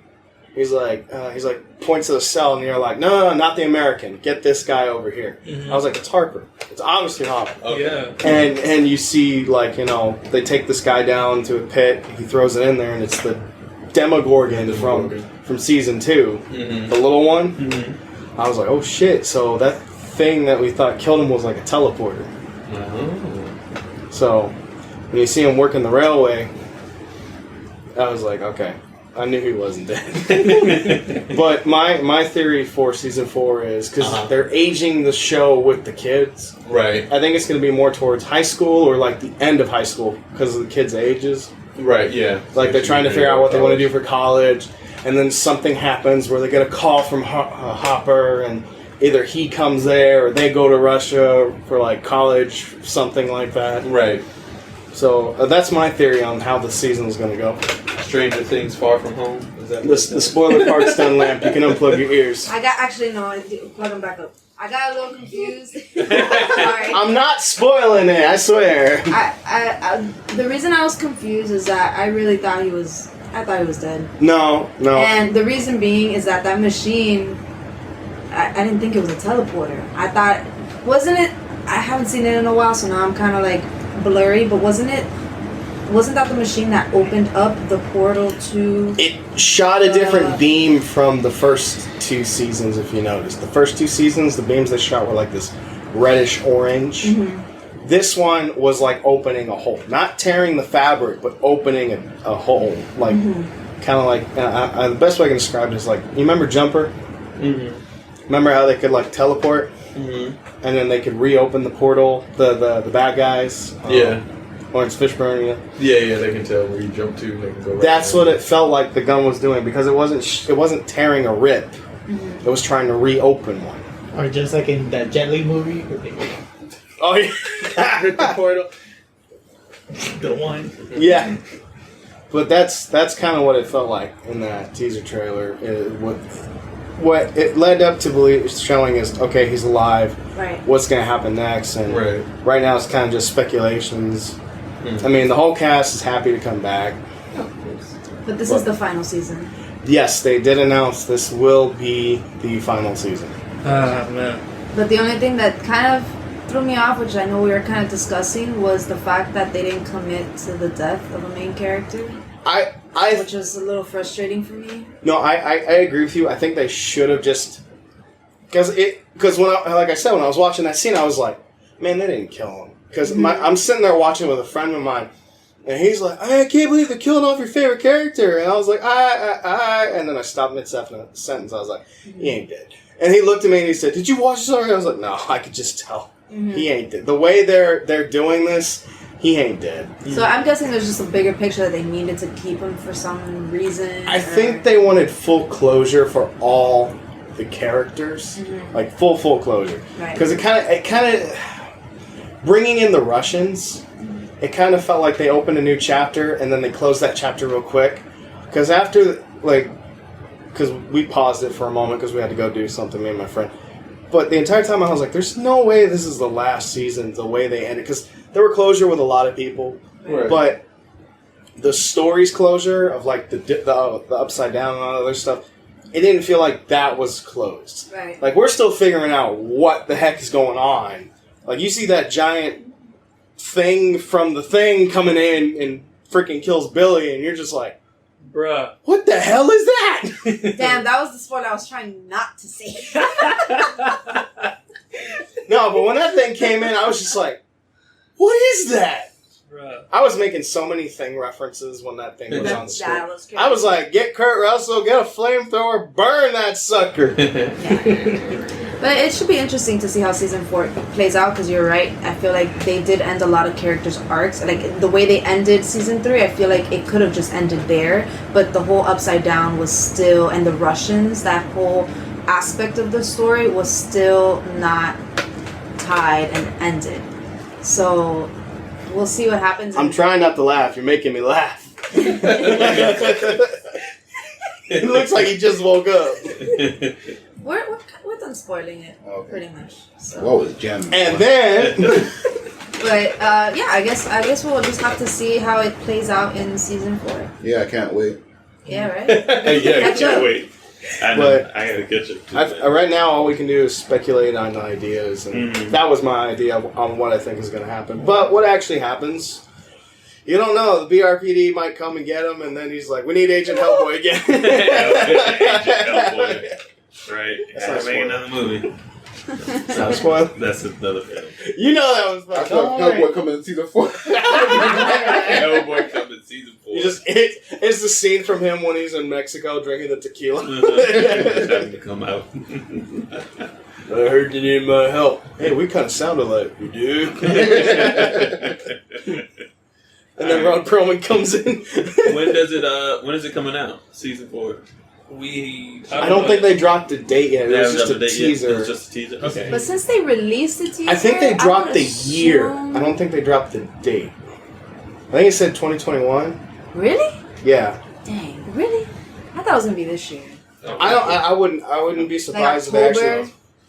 If they were smart because of how the feeling of the show is, they would drop it in October. Because they've been dropping in October except season 3. That was dropped in July. Because they were keeping to the feel of the... Right. Because the first 2 ones were... Actually, no, they dropped the season 1 in November because the theme was Christmas. And season 2, I dropped it around October because the theme was Halloween. This one was the 4th of July, so they dropped it in the summer. I don't know, maybe they'll drop this one in the spring, October. No idea. Yeah. This one's up in the air. What's a Russian holiday? Yeah, it just says 2020. All it says is 2020, sometime 2020. Okay, it had to be 2020. They haven't released the date yet. They're still deciding on it. So. Yeah. Yep, it says 2020. Cool. But the guy who's playing Harper, he's great. man, he he's a has good not character. stopped. He did Stranger Things. He did Hellboy. He did Stranger Things again. He's doing Black Widow. Yeah, I'm like, dude, catch your breath. I mean, sometimes actors or actresses, they just gotta ride that hype while they're relevant Right. and people like them and like seeing them in movies and films. Mm-hmm. He just gotta go with it. So he doesn't need to stop. He just needs to keep going, man. Get all the movies and stuff you can while you can do it, because after that, once your time has died down, then somebody else is gonna kind of fill that void. So yeah, no, good for him. Definitely good for him. Anything wrong? was wrong? Nothing. I was ready to cure my ears just in case spoilers. We're asking you. We're asking you. What do you think? Oh, I mean, I remember catching up with season 2 and finishing that off. I'm on season 3. I need to finish that, and then I'll be on my way to season 4. Like how many episodes you got left? Season 3. No. Oh, you haven't even started? No. Oh, okay. Yeah, it's like me on season 1. Episode 1. You know, with Stranger Things, it took me a while to get into it. Same. Yeah. Because the problem with me with most shows is if the hype train gets too strong, I'm just like, all right, I'll wait till the hype train's gone, because I just don't. I feel like. For me, it wasn't the hype train. It was just it didn't get me right away. It's just slow. Like the first episode was so slow. Yeah, It is. that's what it was. Yeah. And I was like, God, there's some other shows I want to watch too. No, you're right, because season 1, like halfway through season 1, it kind of felt a little slow, but like It's like after a certain episode, I want to say 5 or 6. It's it like, picks up. Nice. It's okay. like, okay, now That's we when get you what's start. going on. They pushed too hard for the mystery part. I think I that think might so, have been yeah. the issue. That was the issue with season 1. 'Cause people Season were 2, they were like, all right, we heard you, we're going to balance this shit. Yeah, definitely. So good on their part. Yeah. Season 3, they did a great job balancing that. I thought if you season ask 3 was me. really, really good. Yes, It was well done. Because there were parts where you're just like, whoa, or wait, what? And try not to spoil it because someone doesn't have his earplugs right now. No, it's okay. You're good. Don't worry. I haven't finished it either. I'm still on season 2, so. Well, that's you. That scene in the showers, that part creeped me out. I'm not saying that. I'm not saying what happened, but that part creeped me out. Right. The dad was taking a bath. And he's like, come on in, Jesus, kids. Larry, you about to blow the speaker. Come on in, kids. The water's flat. Din, din. Shaking that hand.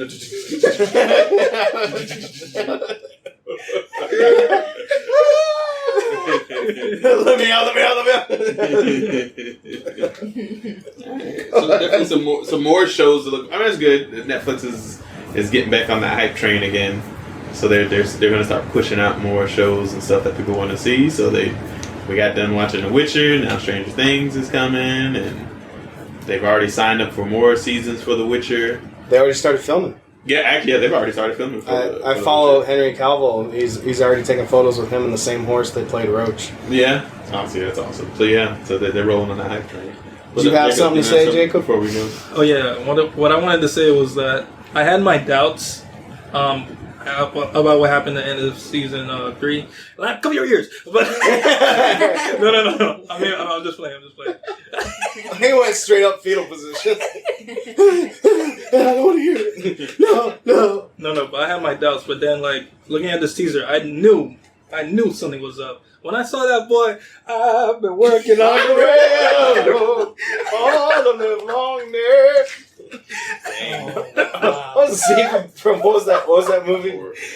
It's like, she'll be coming around the mountain. She Break out all the classic songs, right? All the slave songs. Right. She'll be riding 6 white horses when she comes. I was expecting Harriet Tubman to come in, bro. Hey, it dropped in February. All the Harriet Tubman movies? I was saying that the teaser. The teaser dropped in February. Harriet Tubman movie. With Julia Roberts? Starring Julia Roberts. Harriet Tubman. God, tripping, bro. other than that, I was expecting like. Calm down, Dom. No, but other than that, I was expecting like a lot more to happen. I mean, even though this is a teaser trailer, who knows what's gonna happen? But Right. I'm hyped. I'm just hyped overall. Just waiting for season 4. That's it. I think the main point of that teaser was to show that Spoiler. yes, that Hopper was still alive. Was it me, or did it look like he lost That's it. weight? Yeah, I mean, Yeah, He it looked looked like he he looked lost his face. skinnier than because I mean he's a big guy Yeah, already. He's right. not like Thor bad, but no, he's a from big like dude. Endgames, He's a big but dude. he's got a big frame. Yeah, he does have a big frame. But you know, I mean, like you see him there, and you're like, "Damn, man, you in a role for a cancer patient? What's going on?" I mean, he's in the Russian gulag. What you? Yeah. You drink the vodka and eat the bread. Yeah, that's it. No Yeah. bread for today. You eat potatoes. Yeah, pretty much. Bite it. You bite hard potato. and before I guess we move on, Netflix they announced Umbrella. Umbrella Academy. Umbrella Academy, yes, they did. Yes. See, so here it is, full circle. They're starting now. Oh, can't wait. I gotta keep up with Disney Plus. Dropping all their shows now. It's like in Yu-Gi-Oh, like the trump card. There it is. And Netflix was like, "Hey, we're cruising down the road," and then, oh, Hulu's gotten series now, huh?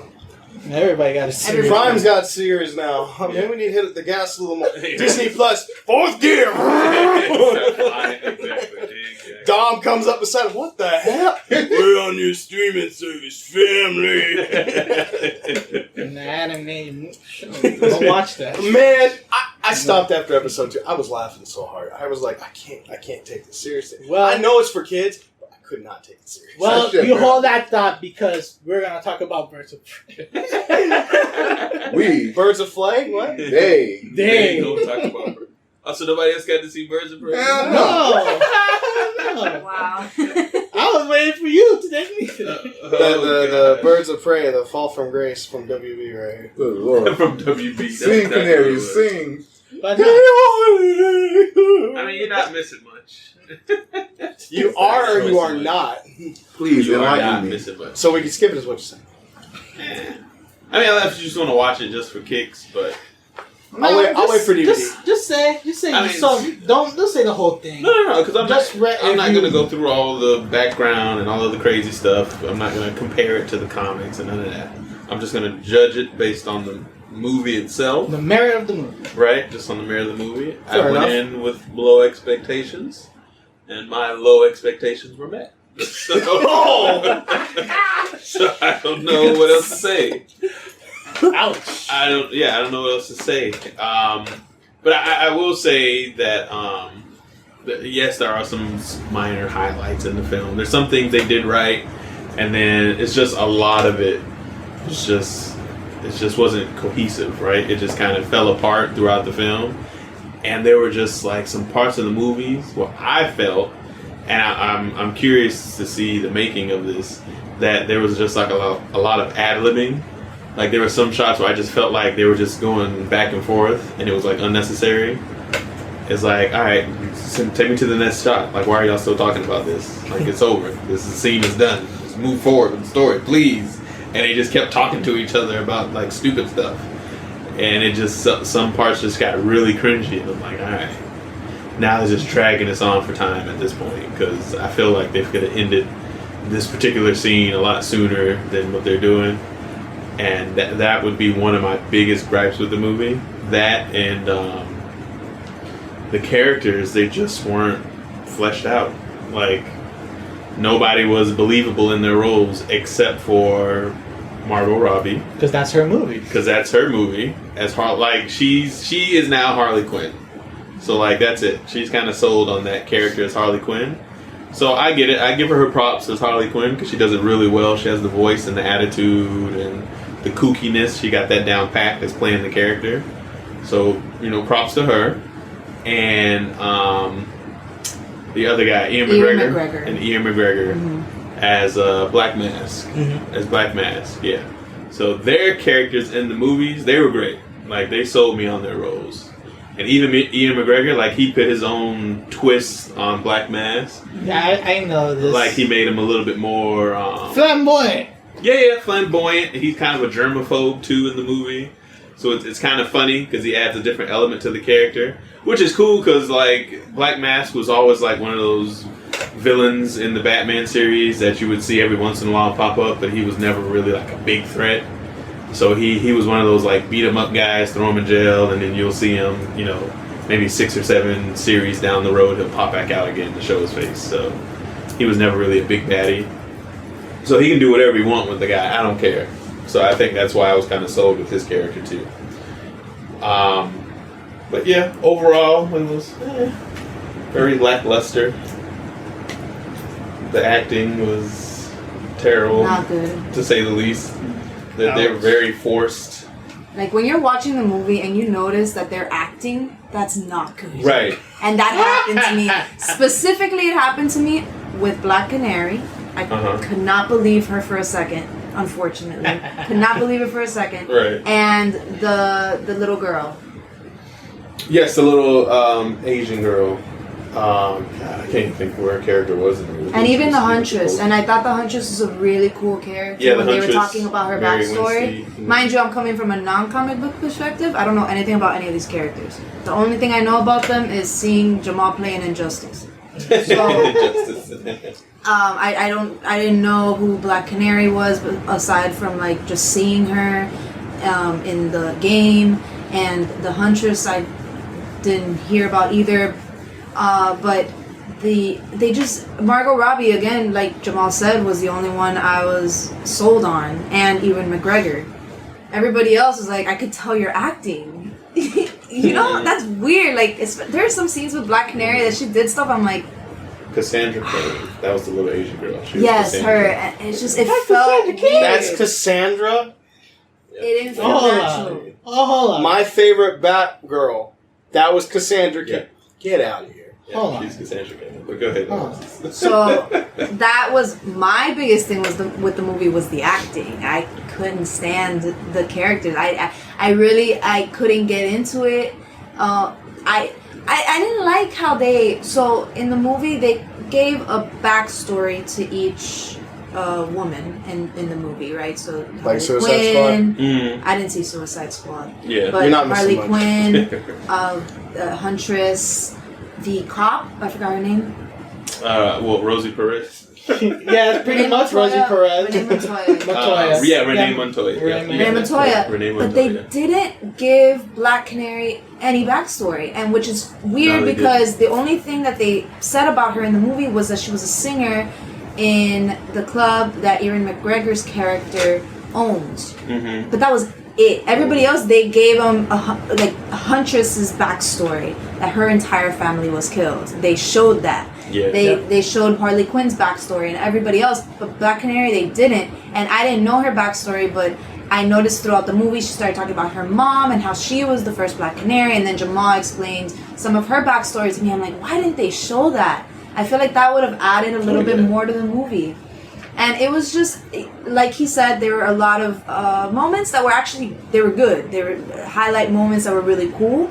But then there were the cringy moments, and it was just it wasn't entertaining. Uneven. I guess. Just an uneven thing. Yeah, it was, you kind of leave like, I guess I kind of expected that. It wasn't good, it wasn't bad, it was just indifferent, I guess. Mm-hmm. Did they hide did they hide Black Canary's backstory like inside like the bottom of the popcorn bar? The popcorn bag? They eat through and they read all the description. Right. Like a dove chocolate. There's the removed page of the script right there. Just, hey, there it is. Here's what you forgot. And it's confusing because she talked about her mother in one scene. And she talked right about how end. she was killed. And that was it. Yeah. I was just like, My mother what happened to her though? Like what? Like the development for her character was poor. Yeah, it was very, very poor. And it didn't help that she didn't act it. They should have written the Black Canary from Arrow then. That was kind of unfortunate. She was the Dinah Lance Black Canary too. Some of the fight scenes were cool. Definitely. Okay. Again, Margot Robbie was the best one. Because it's Okay. Was it just cool? Like, was none of them like extravagant? Nothing pops out at the very least. It's a DC movie after all. I like the scene where Cassandra Cain's character is in prison and Margot Robbie, Harley Quinn, breaks in. Oh yeah. That whole fight scene, she starts shooting everybody, and then she has this fight scene where everybody comes and attacks her, and it's all like wet in the water. And Cassandra Cain's character, she barges out, and Harley Quinn's like fighting all these people, and she basically helps her escape. That fight scene was nice. I thought that was really cool. Also, since the Joker movie made it acceptable to do R-rated movies, superhero movies now, how is this as an R-rated movie? It's not even R. It's not R-rated. Like, you know what it is? I think, again, going back to the Joker and the success of that and Deadpool and so on and so forth, I felt like some parts of the movie, they were like, you know what, let's add extra so we can give it that R rating. Like bad words. Right, so we'll drop some F-bombs in here. We'll add a little extra blood in here. But there was nothing that, it didn't feel like it was to the point like it needed to be R. Like, they probably could have skated by it with that could have been PG-13, PG-13. to be honest with you. Definitely. Yeah, they could have skated by it. I mean, she broke some guy's legs, but they didn't show like bone coming out. The bone coming out. They just showed his legs They bend. showed, yeah, his and leg bent the other way. Like, all right, that's not graphic. Or like when she would hit them in the heads with the mallet, their heads weren't like going like exploding. She was just hitting them, and blood would fly, and they would like pass out. So I was like, whatever. Show a dent. Right, none of that. And I'm trying to think of what. There was another cool moment in the movie. The beginning, the intro was cool. So they introduced Harley Quinn. They did a 2D animation to show like a little quick of her backstory. So they did like a quick recap of her life and how she grew up and how she was in a very like abusive household, and her mom was always jumping from man to man, and these guys she would get with, they would beat her until she got to the point where she was like just fed up with it. And I think she attacked one of the boyfriends of her mom. So then her mom sent her off to Catholic school, all girls Catholic school, where she fought one of the priests. I mean, not one of the priests, one of the nuns. And so they're like, all right, we're done with you. You can't stay here. And then that's when she kind of went off on her own. Then she went to college, got her doctorates, became a psychiatrist. And then she interviewed the Joker for the first time, and that was her subject. Is that still the same Joker? Yeah, and in the 2D it was still Jared Leto's Joker in the 2D segment. Don't say no more. Don't say no more. But he didn't speak or laugh or anything because it's her talking as the animation happens. Right. So then she falls in love with him, breaks him out, they fall in the vat, blah blah blah. You know, rest is history. Suicide Squad, and then now we're here. And then and then to kind of fast forward a little bit, she's like, but then I guess it got to a point where like the Joker's like, all right, I don't need you no more. Like, I appreciate everything you've done. I'm kind of through with you. And he literally just like throws her out the window. Just like in the cartoon. I was going to say, just like in the cartoon. Yeah, just like in the cartoon. So the intro part was cool. Yeah. So then they broke up, and like she was sad and depressed and going through the motions, and then like she drove a gas tanker that she stole. She drove it into the Acme lab that created the toxins that her and the Joker fell in. She sent the truck into the Acme lab, and it just exploded and blew everything up. What's cool though is that sometimes the way that they did it was like through her view of things in the world. Everything is kind of like glitz and glam and sparkly. So like when she drove the truck into the Acme lab, it looked like these bright, beautiful fireworks and rainbows.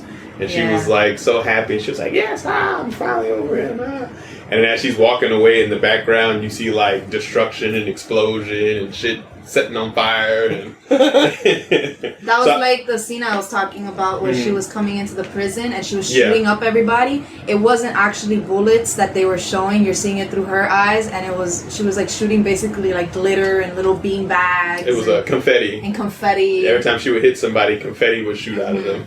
Right. Well, she got the birthday party thing from Halo with the grunts. Yeah, so every time she would shoot somebody, it'd be like, it'd be like confetti coming out. Yeah. A little I was kid's like, going, alright, that's "Yay!" funny. Yeah. So certain little parts like that worked. And then, of course, the hyena that she got, Bruce, the hyena, whatever his name was, that part was cool. Like, he was the CG that they used for him, that was amazing. Like, yeah, it looked like she was actually petting a real hyena. Yeah. Even when she got in his face and rubbed him and was kissing him and he was licking in the face, I'm like, this looks amazing. Like, I wouldn't know any better. She just legit had a hyena that they just brought on set. And she was just playing with it like it was her pet. They spent the budget on that hyena. Right? That's where it went. That's what I told her. That's like, all the budget went right there to this one hyena. That's it right there. And a couple of shots he got in. Yeah. What's up, Nick? I have a important question. How empty was the movie theater? Not that empty. That wasn't that empty when we went. Well, that was the thing is that was opening night. Opening night, people for whatever reason didn't want to watch it, so it was empty. Yeah, and only two But after then after that, everybody started watching the movie. Mm-hmm. It was word of mouth. It's like, it's not that bad. All right, whatever. Right? Yeah. And then everybody check it out. Check it out. Yeah, sure. It's just not good, but it's not bad. Right. It's indifferent. Yeah, very, very indifferent. It's like Little Caesar pizza. Right. Right. It's nice when it's hot, but the longer you watch it, or the longer you're eating that pizza, it just does not get better. Yeah. You're like, I shouldn't have stayed here. Oh, I also wanted to say, I'm not sure, but wasn't Jared Leto's voice in it for a second? It was one of the voices. Yeah, that she was like heard in her thinking. At some point, I guess it was the moment where she was finally getting over him, I guess. And she heard his voice telling her that she's never gonna get over him and that I'm always gonna be there, and she's having this moment of no, and she cuts him off, I guess, mentally, but you hear his voice in the movie. I think it was him, unless they got somebody else. Right. But that could have been. That's a powerful scene in the movie. Right, yeah. That's the one voice you hear. Honka, Yeah. Honka.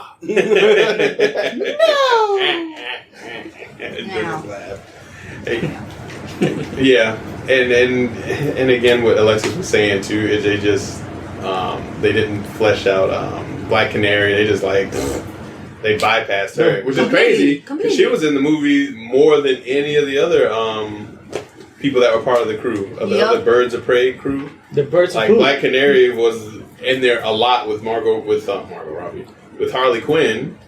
They were kind of like the duo throughout the majority of the film, but they just and Ewan McGregor's character too. Yeah, and she was there with him, so I don't understand. So she was there with Harley Quinn, and then she was back with Black Mask, and then she was with Harley Quinn, but still nothing. They just She's here, she sings, and she fights. Yep, that's it. Sing my little canary. It's like the frog from Acme. And there was another villain in the movie too. And I didn't like serial killer that you told me about. Yeah, I just didn't like the way they wrote him in. Oh, Tony the Tiger? No. I mean, at this point, Victor Zsasz. Yes, Victor I was about to Zsasz. say Zaz. Yeah, Victor Zsasz is in the movie. So in the movie, he's kind of a lackey. He's a What? Goon. Yeah, he's a goon for Black Mask. And so I was explaining to Alexis in the comics how he's written. He's way different than that. But he's just kind of a hitman for hire. He explained it all to me, and I was a little disappointed. Yeah, obviously when I was watching the movie, but he kept the scars. He kept the scars on him. So every time he kills Mm-hmm. somebody, he cuts himself with a knife to add. Well, then there's kill no mark. point for that if you're going to make him a hitman. Yeah, because there's a reason he adds the scars. Right. Yeah. No, I know. Yeah, I know. There's a reason why he kills people and adds the scars, but he's getting paid to do it, so why not? Right. Kill for the righteous. Yes. Yeah. No, you lose all of that. You lose all of that with his ass, and he's just as dumb too.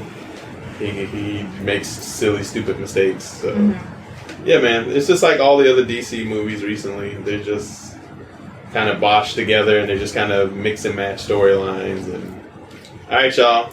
Hope for the best. So Maybe we'll make some money off of this. Maybe we won't. We'll see. Maybe people come. I don't know. They should have had Julia Roberts. Just add Julia Roberts again. She could play, what's the lady that heads the Suicide Squad? she could play the lady that runs the Suicide Squad team. Waller? Yeah, she could play Waller. Amanda Waller. Exactly. But yeah. And then the ending was whatever. They saved Black Canary's ability right up until the end, and that was it. That's all you get. Oh, boo. Which is actually in the trailer. I don't know if you've noticed. There's a shot in the trailer that they show that same scene where she does the scream and she blows them away. I was like, oh, so y'all just showed That's her the only one time ability, she uses it. and that's the only time she uses it too. that's Very great. end. You ain't gonna let them Frosted Flakes go. Hey, Tony. Where you at? That's I swear that movie was like, I don't know, it was like Sisters of the Traveling Pants. I don't know. They just kind of all hung out and did a lot of talking back and forth and reminiscing. And They fought a lot. did they? Yeah. Well, Harley Quinn. Well, Harley Quinn fought a lot. No, I mean Huntress for the majority of the movie, she was the crossbow killer. Yeah, They kept the calling her the crossbow crossbow killer because nobody knew who she was. And she was like this emo chick in the film that nobody really paid attention to right up until the end. So, again, everybody just kind of just fell into their parts. Nothing felt natural. Yeah, nothing felt natural at all. They just kind of, this is you, this is your role. Remember your lines. All right, gotcha. Yeah. So it's kind of like you can see them going through their head before they get ready to speak their lines. Yeah. Yeah, it was rough. You could see them thinking about their next move, if that makes sense. God. Yeah, it was. Yeah. That's what I said, and a lot of ad-libbing, dude. There were some scenes you could tell they just kind of threw that in there because they didn't know what else to say. So like, you go, no, you go, no, I'll go. Oh my god! Can we just like? Just remember your mark Can and we go. Can I go? Can I go back to this register and get a refund? Please, Lord. Oh my gosh! Yeah, and then they did this one segment which I didn't understand was with Harley Quinn when Black Mask was slapping her and punching her to try to get information. They were like torturing her to get info out of her about the diamond that he was looking for. And I guess he hit her so hard she just kind of zoned out, and she started like I don't know, having like a psychosis or a moment where she thought she was Marilyn Manson at this point. Marilyn Monroe. And she's doing the Diamonds Are a Girl's Best Friend song. I don't know if you guys know that song. Where she has the pink dress on and she's walking down the stairs like, diamonds are a girl's best friend. And she has all the diamonds on her and she's singing and she's doing this whole like musical number. And I'm just sitting there watching like, where did this come from? Yeah, I didn't get it. I felt like they just wanted to just like throw that in there. Because she's crazy. Yeah, she's wild. And then he slapped her and she came back out of it. And I was like, why? That was unnecessary. Yeah. And that's another thing too they did in the movie. They just like shoved a lot of music in your face. There was kind a of like with lot Suicide of music. Squad. Like there was just tons and tons and tons of music edits for like every other scene. It's like, why? It's like a Fast and the Furious. Yeah, like every other scene had a different song or a different cut. There was like some song to try to make the shot relevant or funny or cool. It was just complete overkill, man. When we saw the credits at the end, the list of songs just went on for like 3 minutes. It was pretty much like whoever Warner Brother owns under their copyright. I'm pulling your tracks. I'm pulling your track. I need your music. I got access to this song. How can I put this into the film? Yeah, it was just overkill. Is this royalty free? Yeah, right. They went online. The datpiff.com started downloading mixed tracks. World premiere. Right? And they just loading their music, whatever they can use. Rip them off LimeWire. All of that.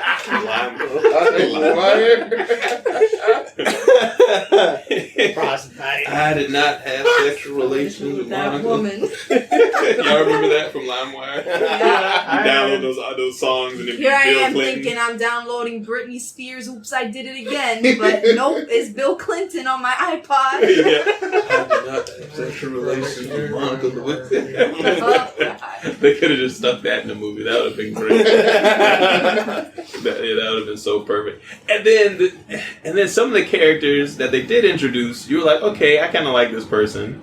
They just turned them into douchebags, like the little old Chinese guy. Oh yeah. Like his whole character, I was like, all right, I kind of like him. Like he kind of looked after and took care of Harley Quinn because he knew she was by herself, so he let her hide upstairs. Because, you know, in New York, a lot of businesses, people live upstairs above the business. Right. So he has, like, the Chinese restaurant downstairs, and upstairs there's, like, a little apartment. So she stays above the Chinese restaurant. So she always sneaks in and goes upstairs, and he kind of looks after her. And then, like, she comes home one day, and she's like, wait, something doesn't look right. Like, she can tell somebody's been in her place and broke in. Mm-hmm. And then, like, these guys show up, and they start attacking and shooting the place up and blowing up the building and shit. And she's like, how the hell did they know I lived here? Like, nobody knows I stay here. And you see the little old Chinese guy getting in his car, looking at her, and he's like, it's just business, ha ha ha. And he just drives away. What? I saw you. I was like, pretty much. I couldn't keep up. Too many people were asking about you, and it was just too much trouble. I didn't want no more trouble. I'm sorry. It's just business. Don't take it personal. And he drives off. I'm like, what the hell? He gave this whole heartfelt speech about how he takes care of Harley and she likes him and they look out for each other. And then now he just sells her out just like that to some people and then drives off. I was like, what the hell? This doesn't even make sense. Pretty much. It's like, I take Chris to Tijuana. Right. But again, I mean, we say all this to say that, you know, the movie deserved a solid 4. Oh. And that's you being grateful. And that's me being very grateful. 5 for what? It's not bad, but it's not good. So 5. Then why 5? It don't deserve it. It would have got a 5, but because of the characters not being fleshed out, that was the bad acting for most of them. Even Rosie Perez was getting on my nerves. I was like, come on now, lady. You've been doing this for too damn long. Yeah, she was getting on my nerves too. Like, no, they get a 4. I'm definitely sticking up with the 4. So, yeah. So hopefully I ain't got to see them no more. Ever again. They don't need to do no Birds of Prey, nothing. And right at the end, too, she calls them the Birds of Prey. Because she's not part of the Birds of Prey. Harley Quinn does her own thing. The little team she formed with the Huntress and Montoya, Officer Montoya, and Cassandra Cain, who eventually becomes Batgirl, and Black Canary. They're part of the Birds of Prey comic book series. So she's like, yep, they call themselves the Birds of Prey. They outfight crime. Blah, blah, blah. Wow, that was lame. Yeah. Yep. So she went 1930s announcer voice. And don't worry, you don't have to stay because there's no post-credit scenes. Nope. Yep. And if you stay all the way to the end of the movie, Harley Quinn, you can hear her voice on the speakers, and she's like, "You're still here? You didn't leave yet? You thought there was going to be something extra?" Trying to be like Deadpool. Right? Exactly. Just like that. No, Ferris Bueller. That to all of that. And so she's like, well, since you're here, let me tell you a little secret. Bruce Wayne, and then it just cuts off. I was like, what the hell? Yeah. Well, she gonna tell me he's Batman? Like, come on now. Right? We're not that goddamn stupid. Get out of here. No, she got more gossip than that. I don't know, but it just kind of cut right there, and that was it. I was like, oh, okay. So even the end credit scene was lackluster. Yeah. Everything was just lackluster. Yeah, that is definitely a movie you can wait until it comes on TNT. And they're showing repeats at 10 o'clock at night. On every Sunday. Right. DC Sundays. Or something. After Suicide Squad. Right after Suicide Squad, it's Harley Quinn and the Birds of Prey, followed by Batman vs Superman. Yeah, they already know my sleep schedule.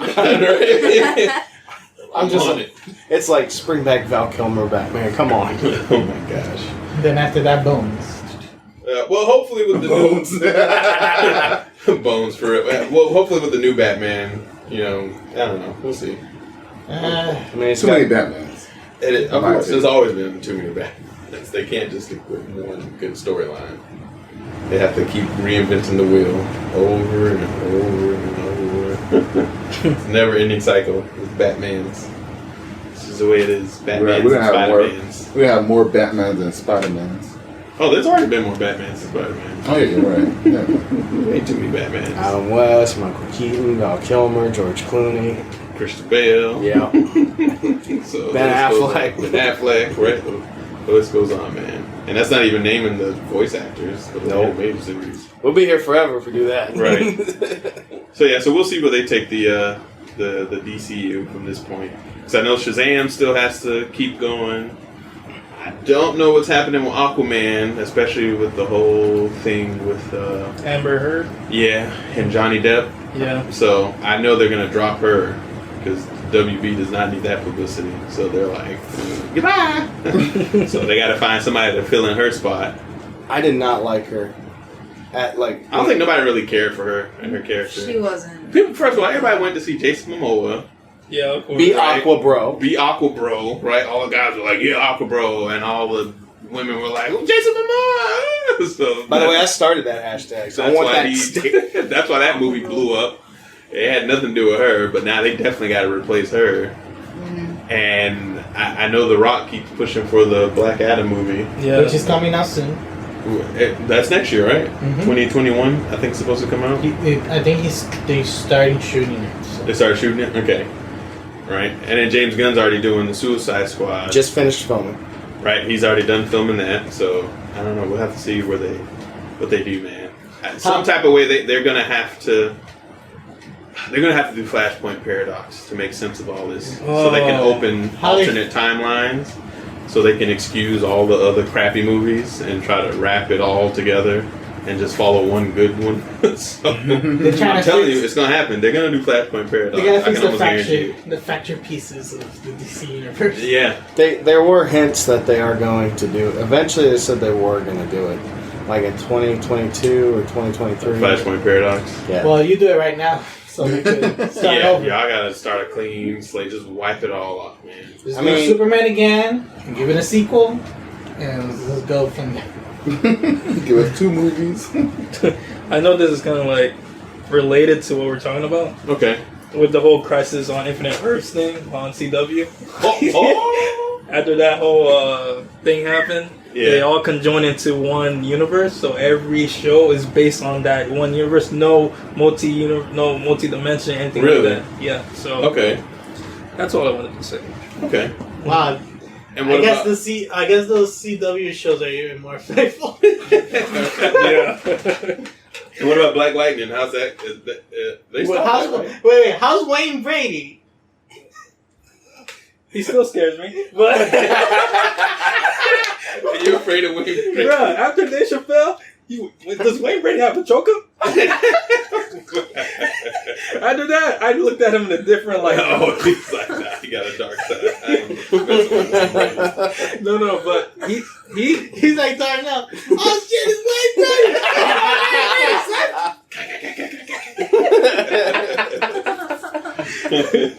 But he did a good job in this role that he did in Black Lightning. Yeah, he was playing Gravedigger. Okay, he played Gravedigger. Yeah, he was all right. But yeah, with Black Lightning, they're doing a lot better now. That's good. Yeah, that's good. Yeah, so we'll see where all this is gonna. I also heard they still trying to push for a Static Shock film. Yes, that's the thing. I don't know what's gonna happen with that because Static Shock is like DC's Spider-Man, pretty much. Mm-hmm. He's the young, relatable character that people like. They just never handled him well. They just always mishandled Static Shock. They could have done so much with him. Bro, the only thing so much possibilities they could do with Static Shock. Like, they just always seem to drop the ball with him. Well, it wasn't that. It's mostly because they just started doing his character. People started liking his character because of the cartoon, right? And then after the creator passed away, there was no reason to like continue or find a way to continue because the creator was so invested on Static Shock that like since he passed away, kind of leave the void of like, oh man, who could write Static Shock without him? So that's been the problem. It just sucks to see that we only see him in Young Justice, but only have like small parts. Yeah. Okay. Yeah. He's like, yeah, what's up? They confused me with Black Lightning, but yeah, that's it for my rant on DC again. They went from France to DC. Right. Well, here we are. Anything else before we close out? No, but Jacob, what you got to recommend? Oh, my recommendation time. All right, so what the hell was that? Hey, I'm still working on it. All right. You get enough for this one. Well, what I do have to recommend is 2 shows. Okay, so one of them is called Amphibia, and it's out in Disney Plus. Amphibia. Yeah. Okay. Oh, I've seen a little bit of this one. Yeah, okay. It's pretty good. It's about this girl. Her name is Anne. She gets transported into like a frog world. Well, a frog world with different creatures and stuff like that. And she gets teleported based on this box that she opens. And we don't know too much about this box. It's just embedded with frog emblems and stuff like that. But in this show, it's kind of like it's kind of like an isekai in a way, if you want to say it that way. Another world type of thing. Okay. And she's just trying to find her way back home. And the jokes in the show hit every single time. You could tell the character design is one of those new type of character designs for like that Cartoon Network and these other shows. Yeah, but let's just not like sideline it into that type of category. Okay. But it kind of holds its own with the simple design choices that they have. And the music choices are fire. Oh my gosh. This is a show that you need to watch if you want to have a good time, because not a lot of shows have that type of enjoyment factor. Right. Even like adults are enjoying the show too. Okay. Yeah, it has everything for everyone. Alright. And they're making a second season, so I'm excited for that. They went ham when they first dropped on Disney Channel. They just kept pumping out episodes left and right. Okay. But I'm excited. Another one. This is a main cartoon I've been mentioning every single time when we kept mentioning it in certain parts of cartoon-related talks.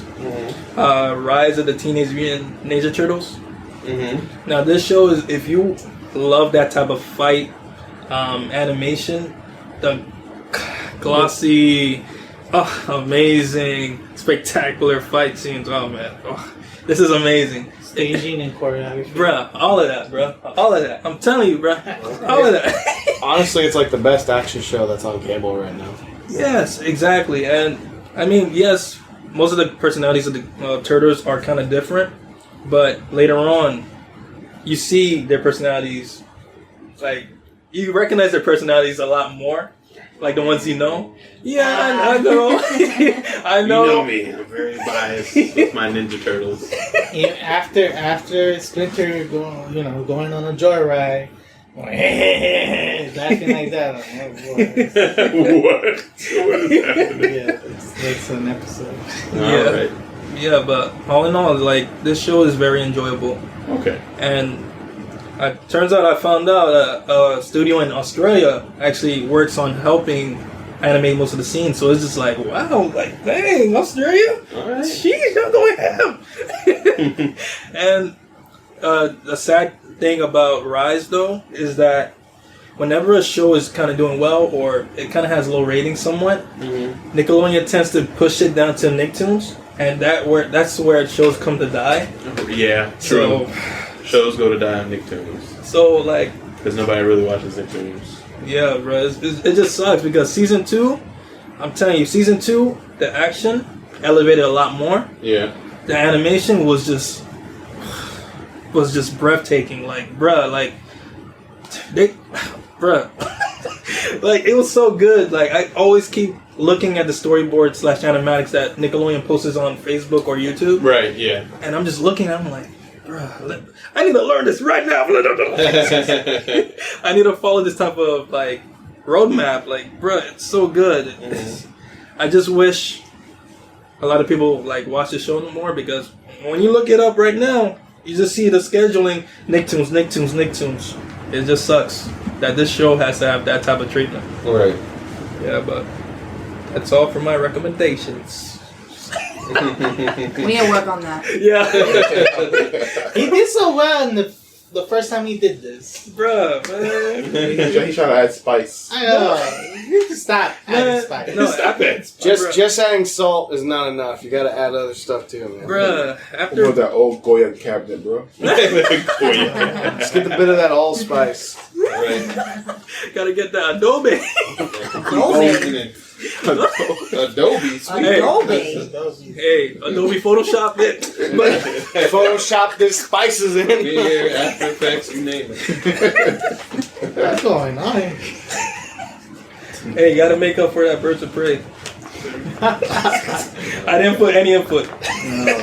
Yeah. Oh yeah, we didn't get any Birds of Prey jokes. No puns. No puns. Nothing you wanted to throw in there. What a I blessing. think Yeah, the overcooked birds of prey. Birds of who? No, You can't think of any? I can't think of any. Not this Wow, you stumped him. You Yeah. guys stumped him. It's like, what is this? It's extra crunchy. It's birds of prey. Oh, That's great. throw it out. Oh goodness. Oh, boy. What's like? Who cooked this chicken? Why you get this shit on my face? Well, that was the Six Frame Podcast. yeah, it was. The most chill episode ever. Yeah, it was really chill. That's It was. pretty chill. Yeah. Birds of prey. There we go. It's very good play. That's pretty good. That's one. You got one. Good job. Thanks, Good man. Jacob, step in the game, bro. I'm all right. I'm taking Huh? your I job. was paying you the big Taking bucks, your and job. now you're slipping. What's wrong? I don't know, man. Curd of Prey, No. Poo Poo of Prey, I don't know. Ooh, Prey. I do want to say this. I did say gun hit. It was no gun life. I don't know if I said it right. Oh, yeah. Yeah, you did say Gunhead. Gunhead is another show, but whatever. You've been thinking about this whole time? There we Yeah, go. well, Oh, That's no, the beginning, because- bro. I know. I was like, did I say gun? But I knew I what got you one were for talking Jacob. about, though. I know you. I got I know everybody was talking about it. But it Yeah, was I funny. knew what you were talking about. It was funny. I got one for Jacob. The birds that prey. The birds that pray. No, it doesn't. They pray because they want their score to be higher. They got a lot of praying. They're fine. They're second. Alright, that's it for the 16 gameplay. Oh, That's tomorrow, my boy. Gameplay. The birds be praying for you. Six Frame gameplay. That's it for the 6 gameplay. What's that in the distance? Caca, I don't caca. know You what praying he for means. left? Thank you for listening to the Six Frame gameplay. Even though that's tomorrow. Make sure to like, subscribe, hit that button. Please watch her Indivisible, as it hasn't been showing up yet. And our 'Cause fallen order. someone is still animating or fixing it. yes, I am. Alright, thank you all for listening. We'll see you guys next time. And thank you for listening to another Six Frame Podcast. If you like what you hear and you want to hear more, email us at sixframepodcast@gmail.com. That is sixframepodcast@gmail.com. You can also catch us on Facebook, Instagram, and Twitter. 6 Frames. Don't forget to rate and follow us on our Apple Podcasts and Podbean. And our YouTube. Don't forget to subscribe to 6 Frames and ring that bell for notifications so you never miss another episode. So what are you waiting for, nerd? Subscribe, like, rate, do all that stuff. And I'll catch you on the next one. Peace!